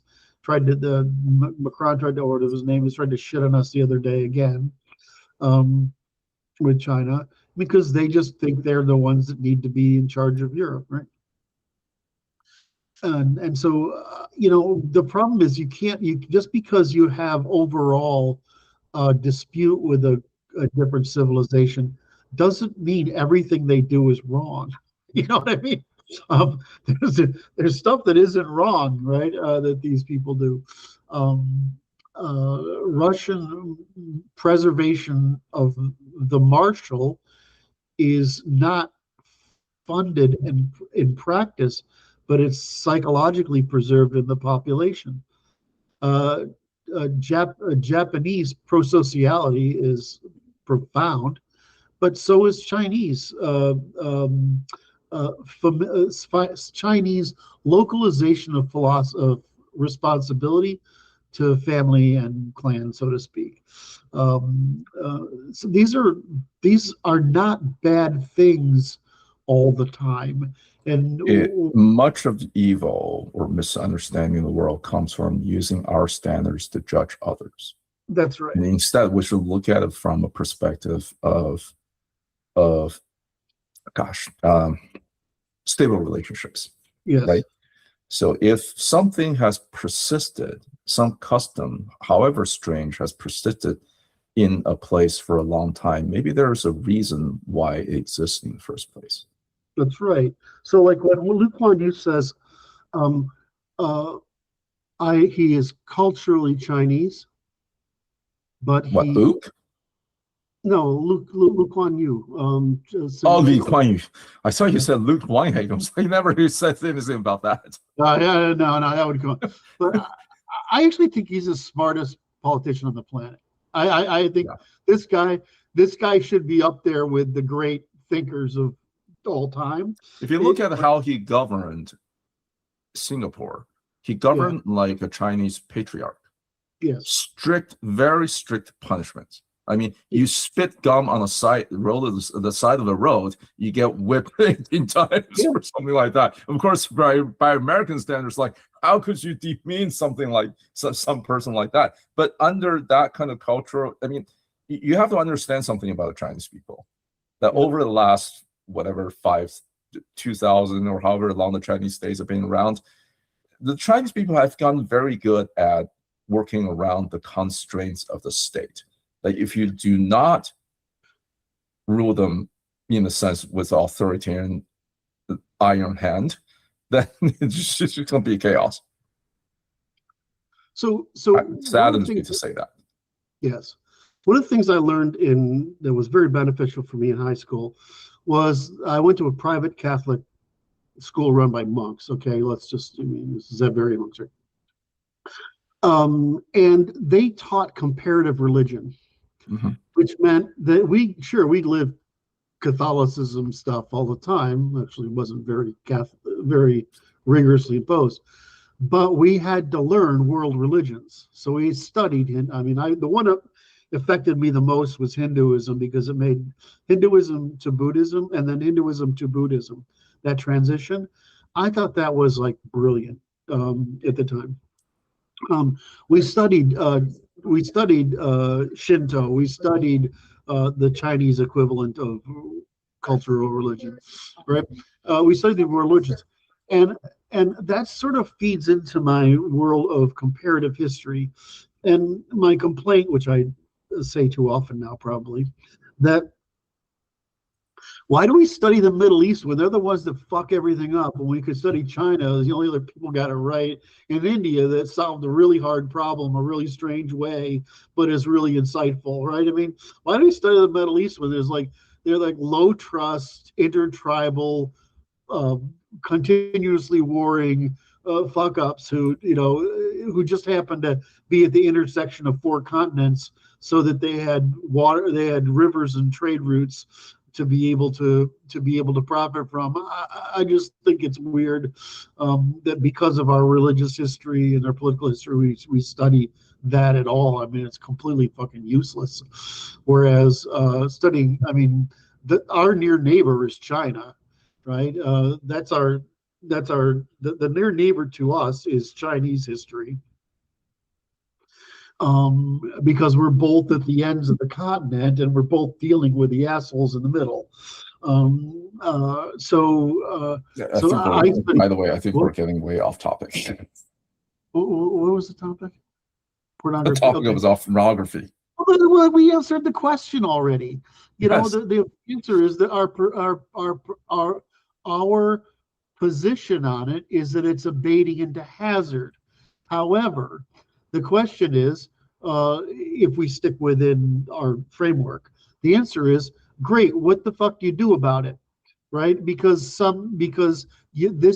isn't like a baiting into hazard like usury, which is clearly negative in all cases. This is a baiting into hazard, but it'll cause redirection of behavior.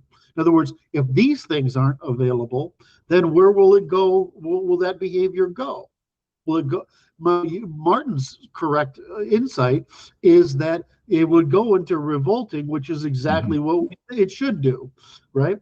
And so if I would say that Martin's analysis is correct, we would actually want people to revolt, because if the civilization is functioning poorly enough that it causes men to revolt, then men should revolt and get altered. It is, however, not in the ruling elite's interest, and which is why we see pornography being tolerated. But here's the thing: natural law, violation of natural law have natural consequences. Martin, just let me finish my piece. And what instead we see is those consequences play out in declining birth rates and lack of labor participation, whatever. So by keep on kicking the can down the road, the ruling elites are actually creating bigger problems. I was gonna say, if the energy instead goes into criminality, then I'd like to know that. I don't want would-be criminals at home addicted to porn. I want them to show themselves and then execute them. The Martin is very harsh. I just find it very interesting. I used to really like this show on Fox, which is Hannity and Combs. And Sean Hannity would take the conservative position, and Alan Combs would take the liberal or progressive position, right? And the thing I liked about Alan was that he was fucking honest, right? It's not that he was dishonest, or it's that he actually believed those things. And so it was really wonderful having that contrast go on. And I feel like from the libertarian to conservative side, it's really fun for Martin and I to be able to be in the same. I don't necessarily disagree, but Martin is like, let's get it over with, let's get it done now, let's be clear about this. And I'm sort of like, well, let's be kind, let's work a system, whatever. Martin says I'm just optimistically delusional. I don't know. I think it's actually great to have the spectrum. So I want to ask one more question, given that we're on this track, right? So baiting to hazard and the harmful effects of whether it's technology or new inventions oftentimes are only visible down the road, years, if not decades. Like, for example, the prevalence of mobile devices, or in some people claim the LED lighting, and now has harmful downstream effects. So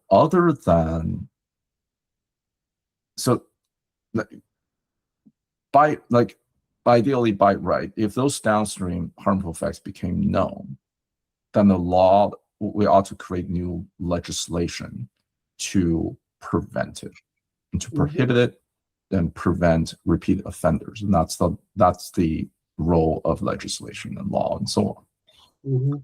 Would it make sense, especially in terms of technology, would it make sense to actually deliberately dampen the adoption of technology, let it play out in selected populations before wide adoption? Well, that is my position. I'm not sure, I think I missed the question, Bruce. Would it make sense to dampen adaptation of new technology and limit it to certain or practices, or limited to certain polities and certain subset of population before and then see whether it's harmful? I think that's Yes, it true would. for positive assertions, not for negative. In the sense of positive assertions, it's like, what is going on here? In the sense of positive assertions, it's like, well, we should have tried recycling, this recycling thing, carefully in a few places. We should have we have tried, what's it where you give people money? Universal basic income. Right? Yeah, and it's failing every fucking time, right? And fast, right? But they want to use it because they wish it will work, right? It's not going to work. Can't work. So yeah, when you're trying to do a positive assertion, that's true. When you're trying to do a negative assertion, I don't know yet. From my standpoint, if you've got the evidence to know something's negative, then you should just get rid of it. If you could do it incrementally if you wanted, but this tends to produce really weird behaviors, which is circumvention. I would take the third position, which is less intuitive, and that's that once you have outlawed constitutionally baiting into hazard of any kind, people just tend not to go there because you've normalized the prohibition. And so it's not that technology is bad. It's that if you're baiting people into a hazard, that's bad. Now, my issue is not all things. We don't know if things are hazardous until later, until post facto. That's the point I'm making. I'm making the exact same point. Is that once you start to recognize something, that's when it's the common law. It's like empirical, right? You realize this is a hazard. This has created a hazard, and then you get rid of it. The problem tends to be the entrenched parties get angry about it. So if you were to outlaw pornography right now, or you were to outlaw the what's the chick thing, OnlyFans, Mm-hmm. which I think is terrible. If you were to outlaw that, that would be a good thing, I think. But there's a lot of money made in that field, so those people are going to be angry. You can't. People. There's a whole lot of people happy about the availability of marijuana, etc. These are all good from a state suppression standpoint, right? But they're not good. They're not good from a sociopolitical long-term perspective. So, I mean, it's just hard to be the government when you're a democratic government, and this is going to go back to feeding Martin's argument. When you're a democratic government, it gets very hard to do the right thing. It gets increasingly easier to do the wrong thing.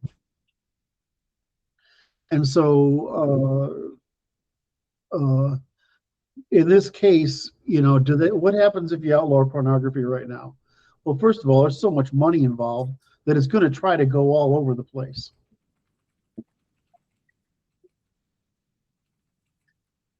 What are you thinking? I think some states already outlaw pornography. I think what they do is that they force Pornhub to ask if you're 18. And when you click yes, you can enter.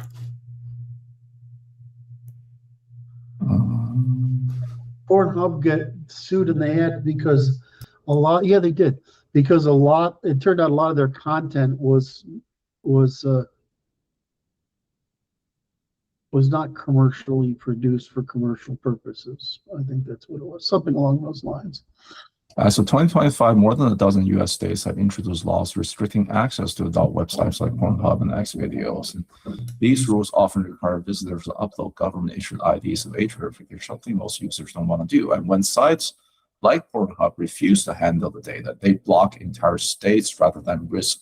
Okay, so it's not the states are blocking it, but rather these companies, in order to not run afoul of the state's attorney generals and so on, they've actively blocked it. Mm-hmm. Right. Can you use a VPN? Yeah, exactly. You use a VPN and you get through it anyway. Yeah.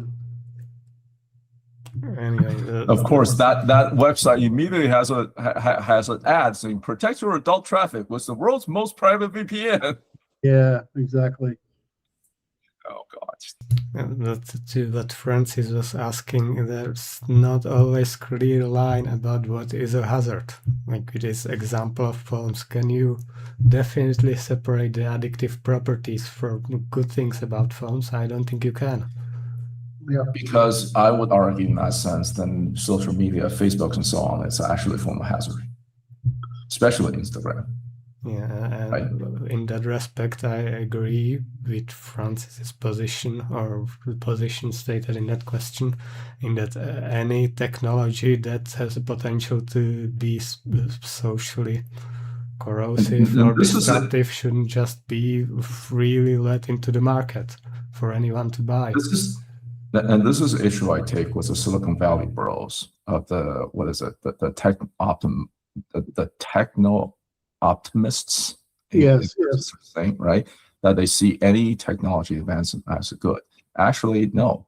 Any technology advancement is neutral from a morality sense. It depends on how it depends on how the population uses it and what the downstream effects are. Yeah, it's like any technology it's like the violence. Violence is a resource. It's not whether it's good. It's not intrinsically good or bad. It's what purpose is it put to. It's the same thing for technology. It doesn't. It's intrinsically it's irrelevant. But if you can apply it, any general technology. I know what's saying about porn. And now they're chasing AI and promoting AI as a net good. At least the way they do it, it's as if it's not net good. Then this thing that can actually think on your behalf, where our species is named for Homo sapiens. We're not Homo brutus. We're named for our ability to think. And we're creating a thing. What did you say? We're not Homo what? We're named Homo sapien. We're not named Homo brutus. Homo brutus? Yeah, or it's even like brutality of force or something. Oh, I see. I got it. Or maybe I'm butchering that. I couldn't understand which word you were saying. Brutus, as in brutal. Yeah, as in a forceful nature. It's why separate in regards to technology, military and commercial sphere. And yeah, military absolutely needs the most advanced technology to protect sovereignty or even expand territory if it comes to it. But you shouldn't just let every technology into the ecosystem of normal people trying to live their lives.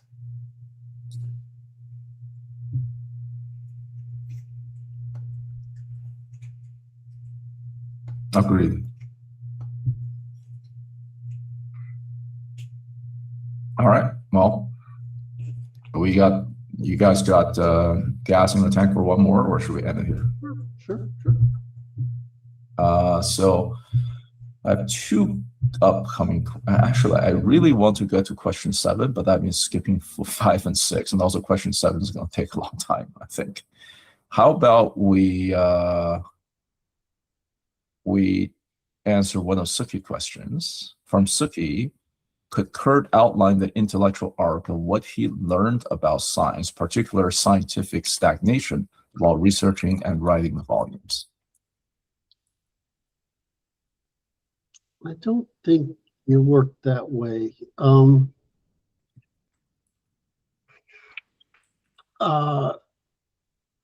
So it's more that I studied military technology, then history, and I did that in the context of reading science fiction for entertainment, not fantasy science fiction, but hard science fiction.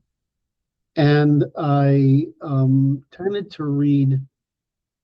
You can't explain it unless you also have these autistic needs.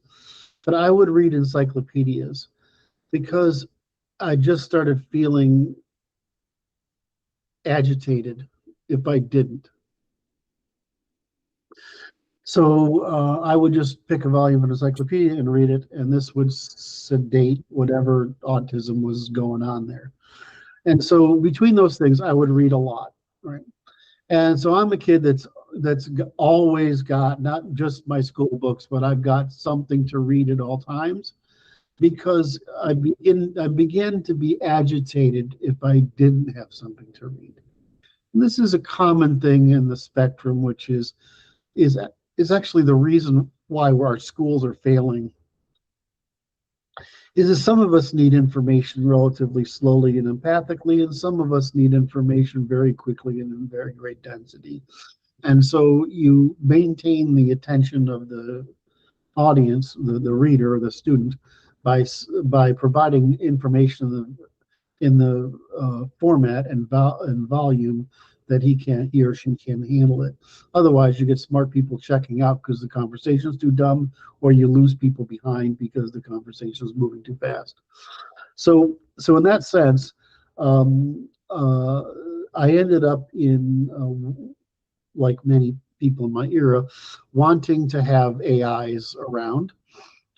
So I got into computer science. I did all that stuff. But then when I started working in computer science, I focused on law and then economics. So and at that same time, I'm sort of saturated in the Popperian, Kuhnian, analytic philosophy tradition of the scientific method, because that relates very directly to the problems I'm trying to solve in computation. And it's important to understand the problems I'm trying to solve in computation aren't numerical problems. They're law and economics, right? And specifically law. Doing law is more close to Lisp as a programming language than it is to Fortran. So if you're like, it's like the analytical literary divide, right? I mean, there's a Fortran and the various C languages. They're about working with computables in the sense that they're easily reduced, and then you have the Lispy languagey stuff that I tend to work with, which is argumentative, right? These are different types of closure that's available to you. So all of this shit's going on at once, and I become basically a Popperian. And if you read my earliest stuff, it's mostly about Popperian epistemology at the personal scale and social scale, and Hayek's insight into epistemology at the social, political, and economic scale. And so those two were highly overlapping people who understood each other at the time. But I took it, Popper gets sort of stuck at some point, and Hayek sort of picks up after that, and you get this emphasis on the scientific method, and then eventually you run into Kuhn, who basically here's where it fails. Here's the limits of the scientific method. Then you realize that what happened is, by the time we get into the 1960s, they fail to solve the scientific method. This is about the same time that philosophy in general fails. And I think that, what's his name? It's escaping me now. Oh God, I can't do it. I can't do it. Particular philosopher who worked on the meaning of words, right? Meaning and necessity. Who wrote that book? Meaning is with a K. I can't pull it up. He's sort of the end of the philosophical project. After that, philosophy had been going nowhere, and after there, it went nowhere. At the same time, we arose the cognitive science discipline. Cognitive science was caused by Popperian explanation that there was nothing scientific in philosophy whatsoever. So at the same time, because of the work I'm doing, I'm consistently aware of the failure of the operational program at the beginning of the 20th century. So Popper is essentially the product of realizing that the earlier century had determined that there was a demarcation between philosophy and science, and that science picked up here, and that that science was going sideways because of Einstein and Bohr in physics, who had replatonized mathematics and analytic reasoning. So the problem is the operationalists only succeeded a little bit in physics. They failed in mathematics entirely, and because we had an attempt at operational mathematics, and then we had also run into it in psychology. So psychology became aware that it was sort of pseudoscience, but it took it a long time to adapt. So basically, Freud is an Abrahamist, right? And so he's using Abrahamic reasoning. It's fucking bullshit. So if you look at the things I was looking at, they're all basically products of the problem of computability, right? So I'm looking at all these things as epistemology is a problem of computability, and use of computers is a problem of computability. So I tried to work on this problem. I'm not sure I would have used the same words back then, but I worked on that problem. So how does he describe it? Intellectual arc, you learned about science. So it's not that I learned about science writing the volumes. It's that my understanding of scientific epistemology is what caused me to produce our program, and the volumes are an application of that understanding. That's it. So my work isn't, I didn't learn anything about science that I don't think I know. What I learned about writing the volumes was it's more like what I learned before writing them. Brad and I had hit a wall because I realized when I started teaching what we do from geometry, which I saw as logic, that it failed, that people couldn't understand it. So Brad and I talked from about May through August, and I finally got to the point where I'm like, we're going to have to do it from science first, because that's what the physical sciences first, because that's the bottom up approach that people understand. If you start with logic, you have to go both directions from the middle outward, and that was not working. I tried it from ethics downward, and people couldn't get that either because I didn't have supply the foundations for them. So at that point, I started from the science upward, and that's what led to what I feel is the ability to understand what we do for the broad range of people, because you really are starting out with just a few bricks, right, of the ternary logic, and then moving up from there, and it seemed to be how it emerged. So it's not that I learned anything about science.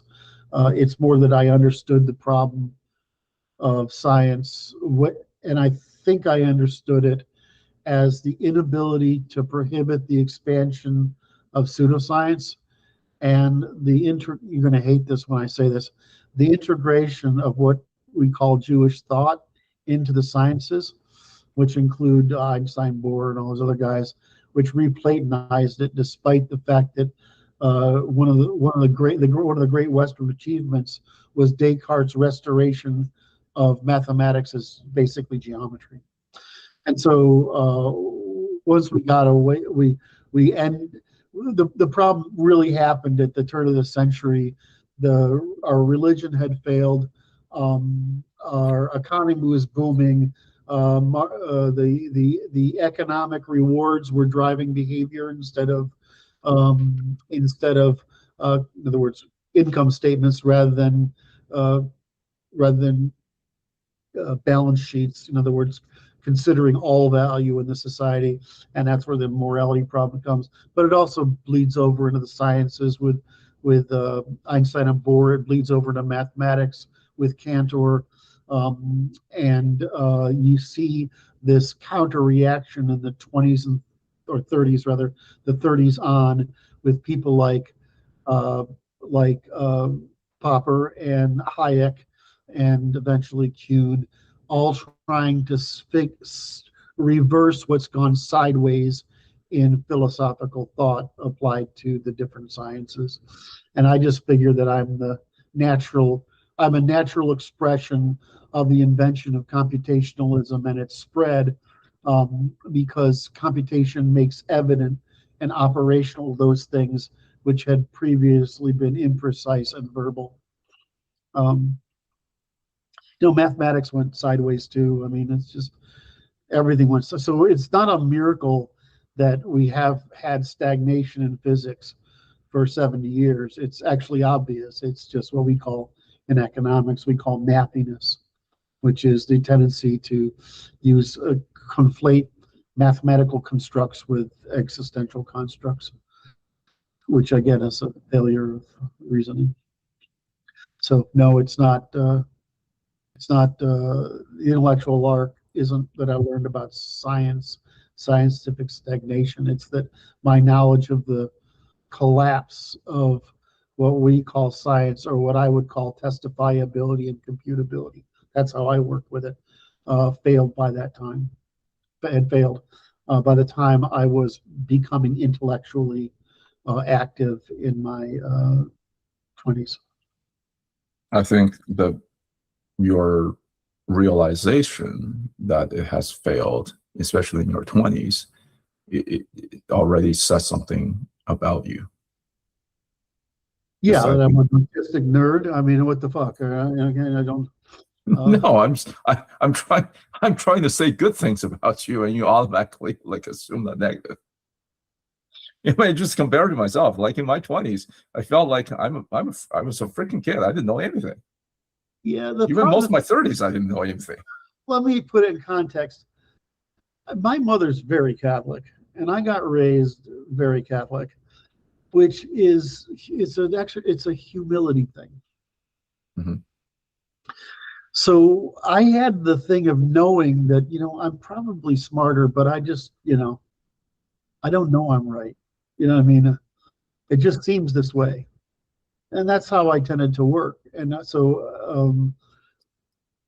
so I just didn't. I was arrogant about things that I knew, right? Because I'm still arrogant about things that I know. But I was arrogant about things that I know, but I didn't have this self-image or contextual awareness. I just thought I was doing my thing of trying to learn. Mm-hmm. It wasn't until really 99, 2000, was it earlier than that, 90, until 1990 or so. I was politically active in the 80s for sure. But once we had the first Iran war, and I saw how conservatives were failing on the news, especially in response to the use of talking points by the left, which they wouldn't answer any questions. They would just respond with their talking points. It's just typical Marxist strategy of avoiding discourse and just chanting propaganda. It's where I got Reality by Chant, the name of a company, Reality by Chanting, from. I just found it hysterical that they would get on the that the Democrats will just chant stuff they don't understand at all, right? But is emotionally resonant. And you have to, I mean, I really have to admire that tactics because it worked for the majority of population, just like priests, their chanting worked on the majority of population. The problem for smart people is we actually can't imagine dumb people. Actually, I can't imagine ordinary people. And so the problem is that stuff works for most people because they don't go through life with the understanding at the level we have. They go through life with a very limited understanding. Can you imagine what it's like to walk down the street and think you had an innovative idea and realize it was stupid 100 years ago, right? Or that that you had this idea you think is novel and it's been known for 5,000 years, or I mean, or every idea you have, it turns out that somebody calls you stupid for, right? Or it's actually, and I'm exaggerating this, but it's not actually too far off how a lot of people experience life. They're just trying, because we need positive reinforcement, we need positive prediction and results, so people constrain how they think to their abilities. And so you're going to get the reality by chanting because they have no ability to self-test anything. The way they test everything is by consensus. Is my group believe it, right? Is people who like me believe it? Then that must be true. And if you don't get that, you get the nitwittery that for some reason conflates the good with the true. And I'm like, just because it's good doesn't mean it's true, and just because you think it's good doesn't mean it is over the long term. So I mean, if it's good, it has to be based on truth. Yes. Otherwise, you're wrong that it's good. Yes. So but that's the belief that it's true, right? So my mother used to say, "You were born 80 years old," and I kind of believe that's the trap which is that when you're autistic, you simply lack the you're on the spectrum. Not like I'm not like fully autistic. I have a little bit of Asperger's. When you're on the spectrum and you turn out you're reasonably bright, the normal social cues seem silly to you or irrelevant or not even visible to you.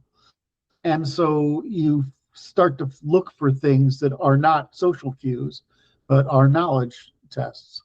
And you grow up that way, just how it worked for me. And I just happened to get lucky in my generation. Computers were a great way of entertaining yourself with intellectually challenging ideas. So I came out just as I matured, just as computers started to become available and you could use them. And I think that computation formed my understanding of the world and affected how I think from the time I was, 12 or 13 forward. And certainly by the time I was a sophomore in high school, which is where I was programming every day.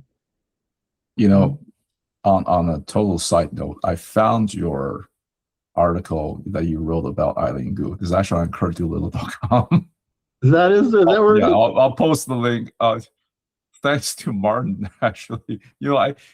Because between all your Twitter posts and Substack and so on, I forgot that you actually have a curtdoolittle.com. So I didn't even bother to it didn't come to my mind to actually look for it there, but it's actually there.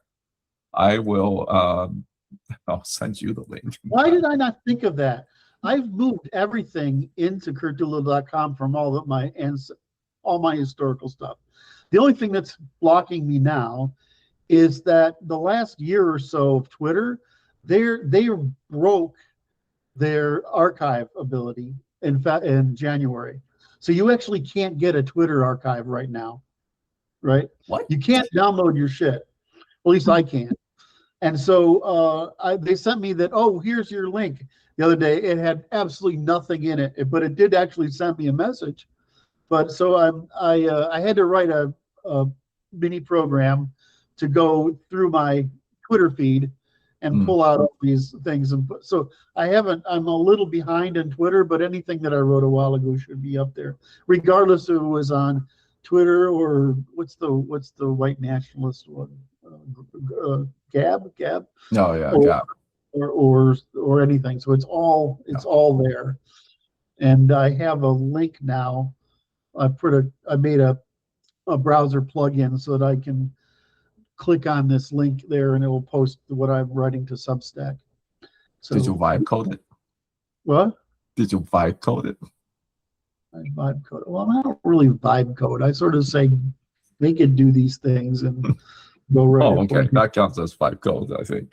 Vibe coding, I think of vibe coding is where you just sort of incrementally teach the thing. I mean, let the thing develop it on its own. I don't fucking do that. I want, it's basically, I write a pseudocode or a spec for it.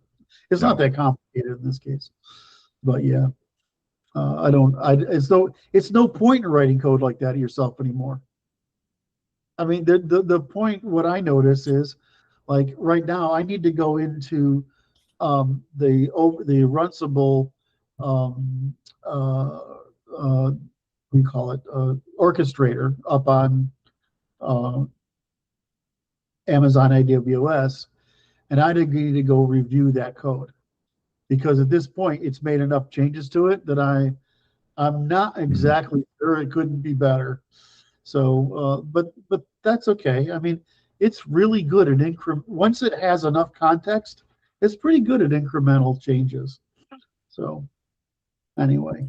Okay, we are almost 1 hour over, but there is hopefully a very quick question that you, Curt, can answer. So I'm just going to ask it here, if you don't mind. Someone asked, what is Oversing? Okay. So back in when I was frustrated by the kind of management software that was available. And the reason is that when you're running services companies, which basically says consulting companies, when you're running services companies, especially services companies that aren't staffing companies, now they're not just hiring out bodies, but where you own projects, right? You own the whole thing, you own the budget, you own the execution, you own the whole thing, right? So that's what we do. So the problem is you don't have a lot of visibility where in a product company, you can say, we expect to sell X number of units this year, produce this, right? And because of historical data, you can do that. Well, you can't do that in services because it's fucking all over the place. And so I don't like waiting for information from my accounting people when I have only a 6-week view. If I have a 6-week view of the business, projecting the business, maybe a 9-week view of the business at most, then what's going forward, if you take a month to give me numbers or even 2 weeks to give me numbers, you're cutting down on my decision tree, right? My window of possible action. So because you're always in this position in running a services company is you don't want to hire too many people. You don't want to let anybody go because that's your revenues, that's your capital, right? Is people. So your whole problem is maintaining utilization. So you're always trying to feed projects into your company at the rate that you can actually do them. Does that make sense? And so I wanted basically real-time understanding of the business. So we I implemented, because I'd read Good to Great and a couple of other things, and I had some theories of my own.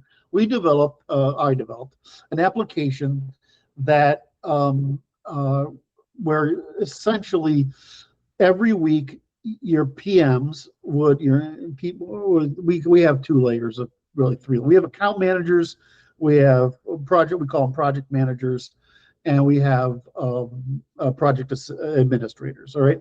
So we break the problem. So somebody, either the administrator or the project manager, updates the forecast every week. Right. And so, and then we go into an operations meeting where it was originally me, but I eventually handed it off. We ask some basic questions, right? What's the goal? Can we bring work in? Can we, in other words, is there something slowing you down, or we can bring this work in so that we can maintain utilization or not, right? So I wanted a more real-time system that had more predictability to it. And so we built that out, and then I kept adding on to it, right? And what this allowed me to do is have one system, not accounting. You know, I mean, I had one system that I could see the whole business, everything in it at all times, right, in real time. And so what I began to realize is that Microsoft was screwing up Vista at the time, right? They had blown that. Oh, yeah. That's an understatement. Yeah, no shit, really. I mean, one of the big fuck-ups in history. I was like, that's what you get for not having Gates US. It seems pretty alright in perspective. Yeah. If you only know the amount of rewrite that project required, and finally, like what you saw as Vista was actually last reset, the result of last reset over like a 1.5 year period. Yep. Remember, between XP and Vista, 5 years elapsed?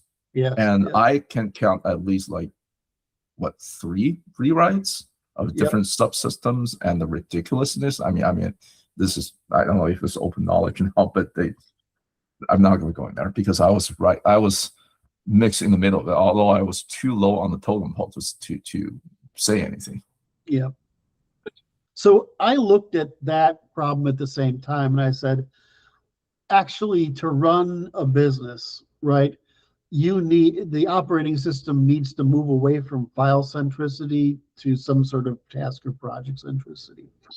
And so I combined those two ideas, and I said, okay, now the next thing that's going to happen is going to be AI, right? And so I can build this infrastructure that will basically say you only need one application to run your business, except for the content specific things like a spreadsheet and a PowerPoint and whatever. So I've designed a system that would allow me to run businesses the way I wanted to without having to bolt together a lot of software packages, right?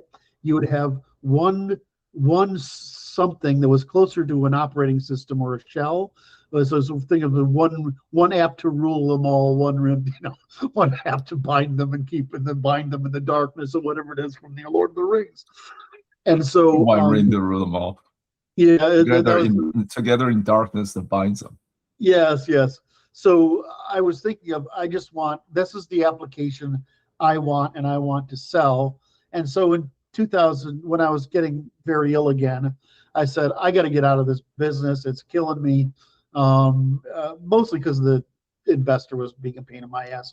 I was getting divorced and I was whatever. So I'm going to go build that thing. I'm going to go build the next generation of software, which I think is the replacement for what is basically the set of derivations from the 1980s derivation of software architecture. And so I set off to build it. So Oversing, you got to think of it as Oversing is a universal application program. There's nothing you can't do with it, right? You can't build, I could build it in, but it doesn't make sense. But you can build anything you can think of from it, and anything in it is basically visible by every possible means you can think of. You can view it as a list, you can view it as a hierarchy, you can view it as a Gantt chart, you can view it as why is it escaping me? The little boxes, what do you call it? A Kanban board. A Kanban? Kanban board. Yes. So you view it as a Kanban board. You can, and there's a bunch of other views, right? So underneath, it's just a really simple thing. There's just objects, and objects have types. Types display differently if you hit the detail, but in general, you can look at your whole industry, your whole corporation, your whole sub-corporation, your whole division, whatever you want to look at, however you want to look at it, just my things. And you can compose, it's got a composable workspace. But most of the time, you're going to look at, I'm looking at this context, this project, or this stream of work I have, or whatever. And you want to look at something, you click on it, and the appropriate screen shows up that shows you how to work with it, and it's way more complicated. So it's contracts and pricing and accounting and international banking and international currencies, and I mean it's fucking crazy, right? So it doesn't matter if you want to do time and materials, contract materials, services, or products. It doesn't make any difference because the underlying structure is universal. You see the pattern between my thinking of universal commensurability, whatever, and universal data structures. That's what it is.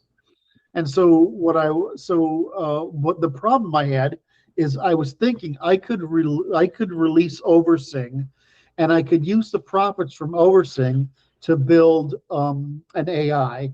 At the time, the AI would have been closer to an expert system with what's it called, machine learning on top of it.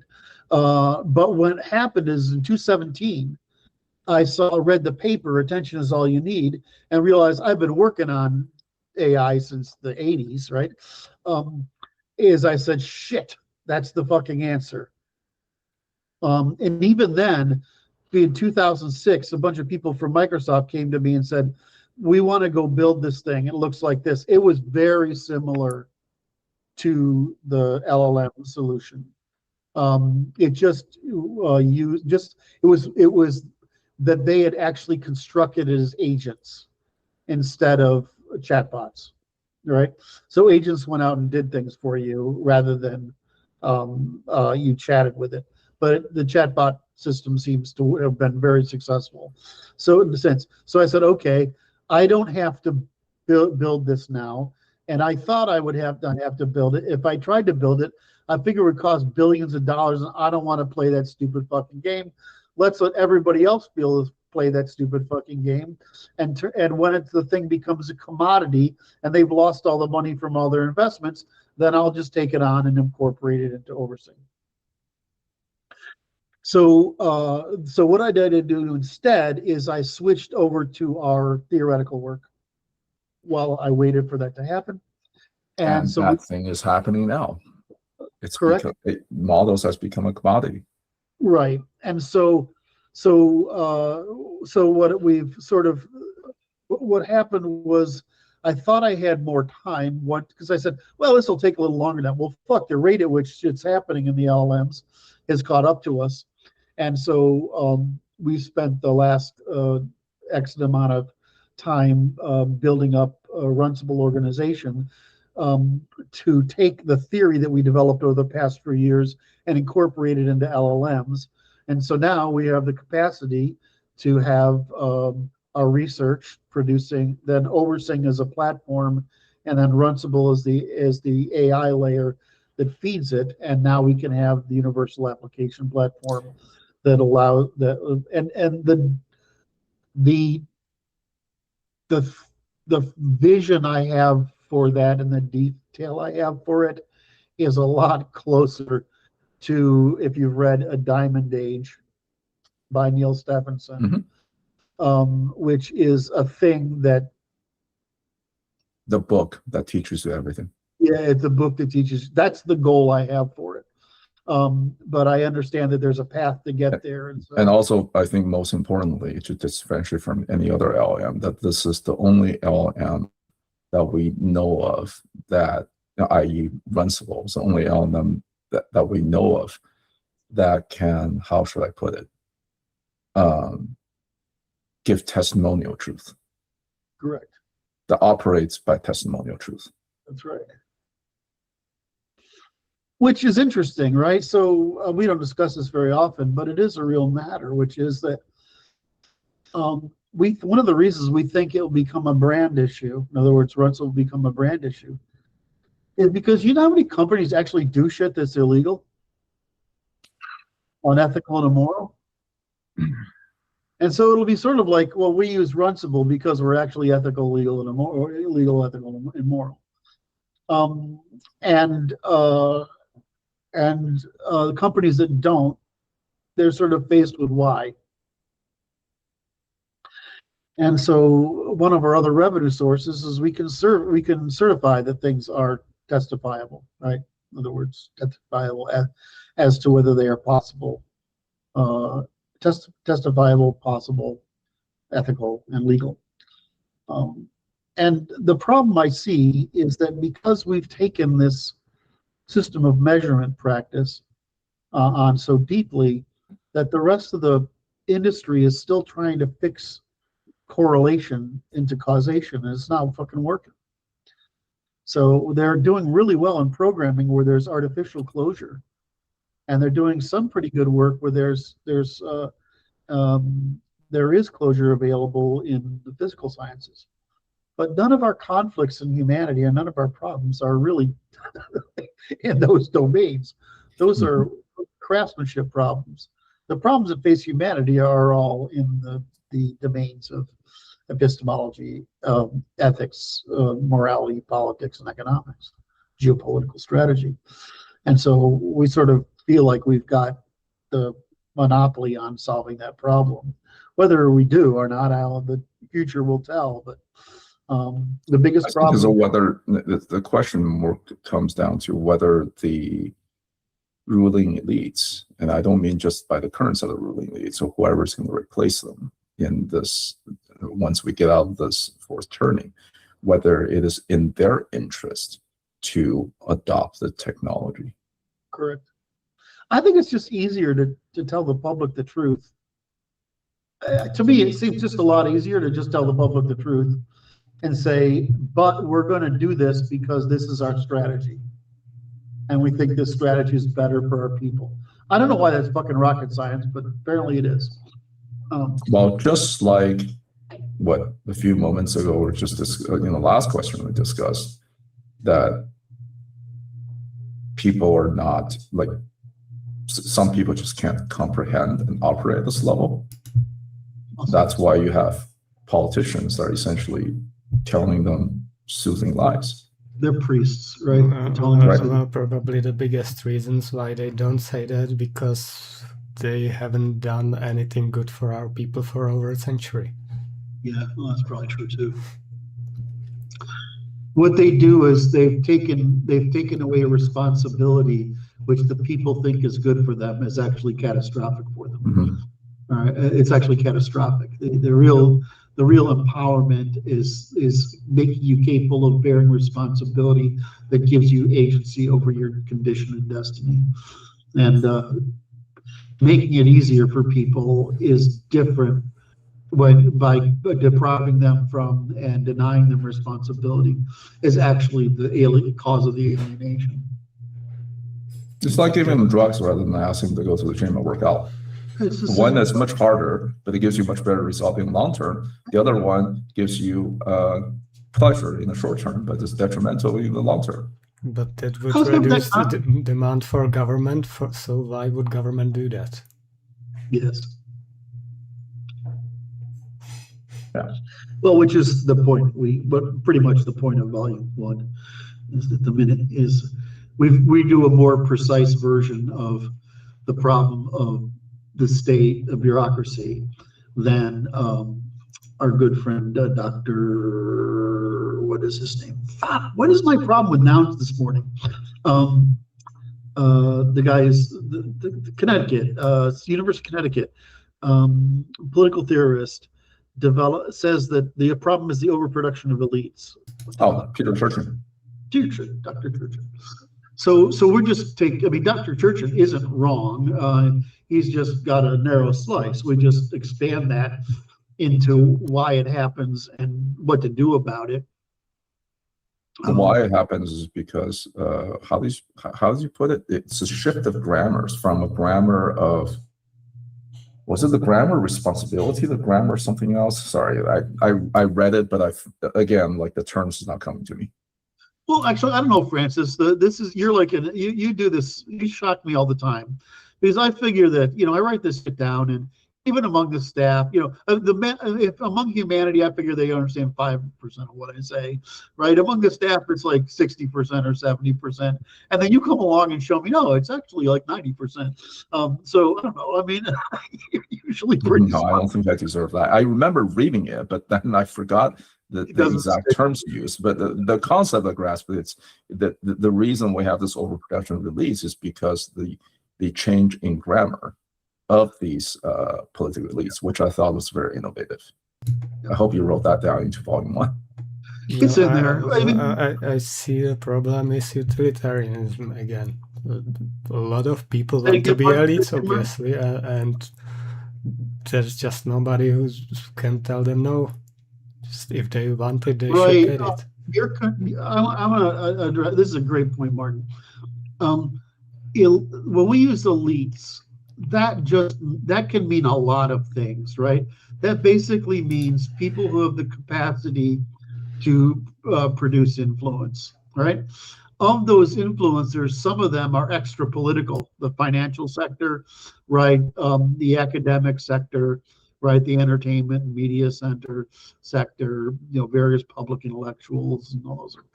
But then there are people who have in the state who are politicians, right? They have public face, but then we have the unaccountable bureaucracy. It is actually the bureaucracy where most of this shit starts. So the unaccountability of the bureaucracy has to do with a couple of reasons. Lack of transparency is probably the most, and lack of constraint. In other words, insufficient constraint on their behavior is another, and insufficient punishment for their violations of it is another. If we implemented just 2 rules, which is the prohibition on baiting into hazard, and the second one, the state may assist people in developing responsibility, but may not enable their abandonment of it. Those 2 things would solve most of the problems that we encounter in the modern states of modern scale. If you had those 2 prohibitions, and they should be at the Bill of Rights level. In other words, you can't do these things. We would be protected from over time from most of this nonsense. Of course, our other one is you can't fucking lie to the public. You can't lie to the public. You can refrain from disclosure in military in matters strategic, right? But you can't tell them falsehoods. Well, that's one half of it. The other is you need actually people with an incentive to enforce that. Right. So this is where I come to terms with you on most of your set. I agree with you. The problem is getting the fucking leadership that will do that. And so the big difference that I keep running into is I can't tell if you think it's actually possible to get moral leaders, or whether we have to have a market with sufficient laws that prohibits that allows for the ascent of moral leaders and the prosecution of attempted immoral leaders. And so, and I don't think that's possible by any other means than we're recommending. I think what I like about what you say is that there's not I come from this Anglo-imperial background, right? And you're saying that's not okay for small states. We have different issues. And so, especially like if you take a small territorially bounded state, you got a bunch more issues than you have in Spain as a peninsula into the Atlantic, or England is an island, or America is an island, America and Australia is island continents. These are different constraints. My argument is that those constraints are ascertainable, they're describable, and they're encodable in law. And I think you're talking about a completely different issue. I'm just saying you can write laws all day, but they have to correspond to incentives that the people who are supposed to enforce them have. Otherwise, they're going to end up reinterpreted. But the incentive is an independent judiciary that is willing and able to prosecute them. Well, how certain are you that it will stay independent? I'm not certain they will stay independent. I'm saying what guarantees their independence is just the people. And if Well, basically force of there's the arms. issue. Right. So what you're saying is that insufficiently moral people cannot be governed by a rule of law, a judiciary, and a government. They're only capable of being managed by authorities. We use force. That's what I think you're saying.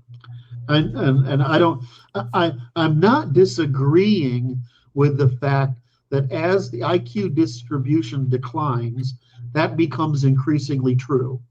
I'm saying that I have a hard time believing that as the IQ distribution increases, it isn't obviously false, right? Nobody wants authority. IQ, myopia. There's a lot besides IQ that goes into morality. And it's even if IQ stays high, it's still easy to undermine it.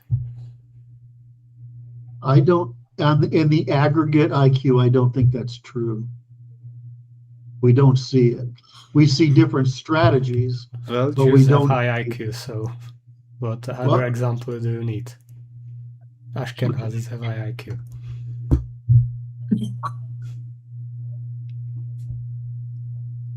Okay. I can't. I'm afraid to carry this on for an hour. Okay, so where are we? We are already an hour and 15 minutes overtime. So I think we did 50% encore today. I would say let's end it here, and also because I want to reserve Suki's question, which I think is awesome, for next time. Okay. All right. So we answered Oversing, right? Oversing is an application platform that is an attempt to create a universal platform for running organizations to states at scale, where that can give real-time visibility and actionability into the organization.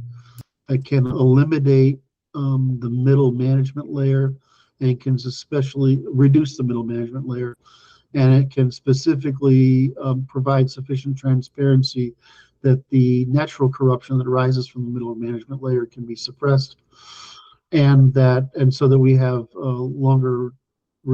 a better, longer reaction window than we get from the existing usual information cycle, and that it will, instead of having to hire programmers and whatever, it basically works by objects and workflows, and this stuff can be handled by an AI, and you can ask an AI about all this information, and because the information scope you have is so vast about your organization, you can get fairly good information out of an AI.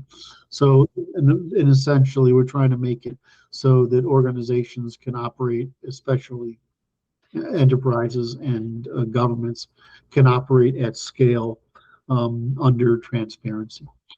Okay. Outro. All right, this is Francis, Martin, and Curt for the Natural Law Institute. It has been Friday, May 15th, 2026. We went to 2 hours, 2.5 hours? 6 hours. Yeah. No, 3 hours. No, wait, is it? Yes, 3 hours. How do we do that? Because we spent an hour on the first question. Did you do a lot of talking, Francis? Is that what happened? I guess I did do more than my usual amount of talking. Anyway, I'm just teasing. I don't think Francis does a lot of talking, but it prompts a response from Curt, who does a lot more talking. Well, the reason is because I think today's session is especially important because they got into especially with regard to question 1, it got into the root of the Institute's innovation.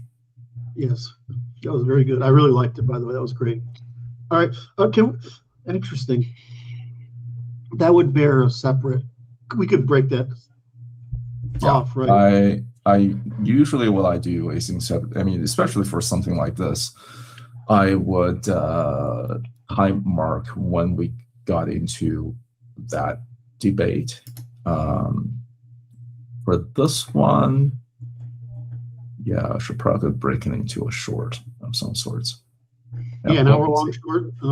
Is that what you're talking about? No, it didn't take an hour. Break it up into part longs. is probably 40 minutes. What did you say, Martin? Break it up into longs. You know what? Yes, you know what? into the longs.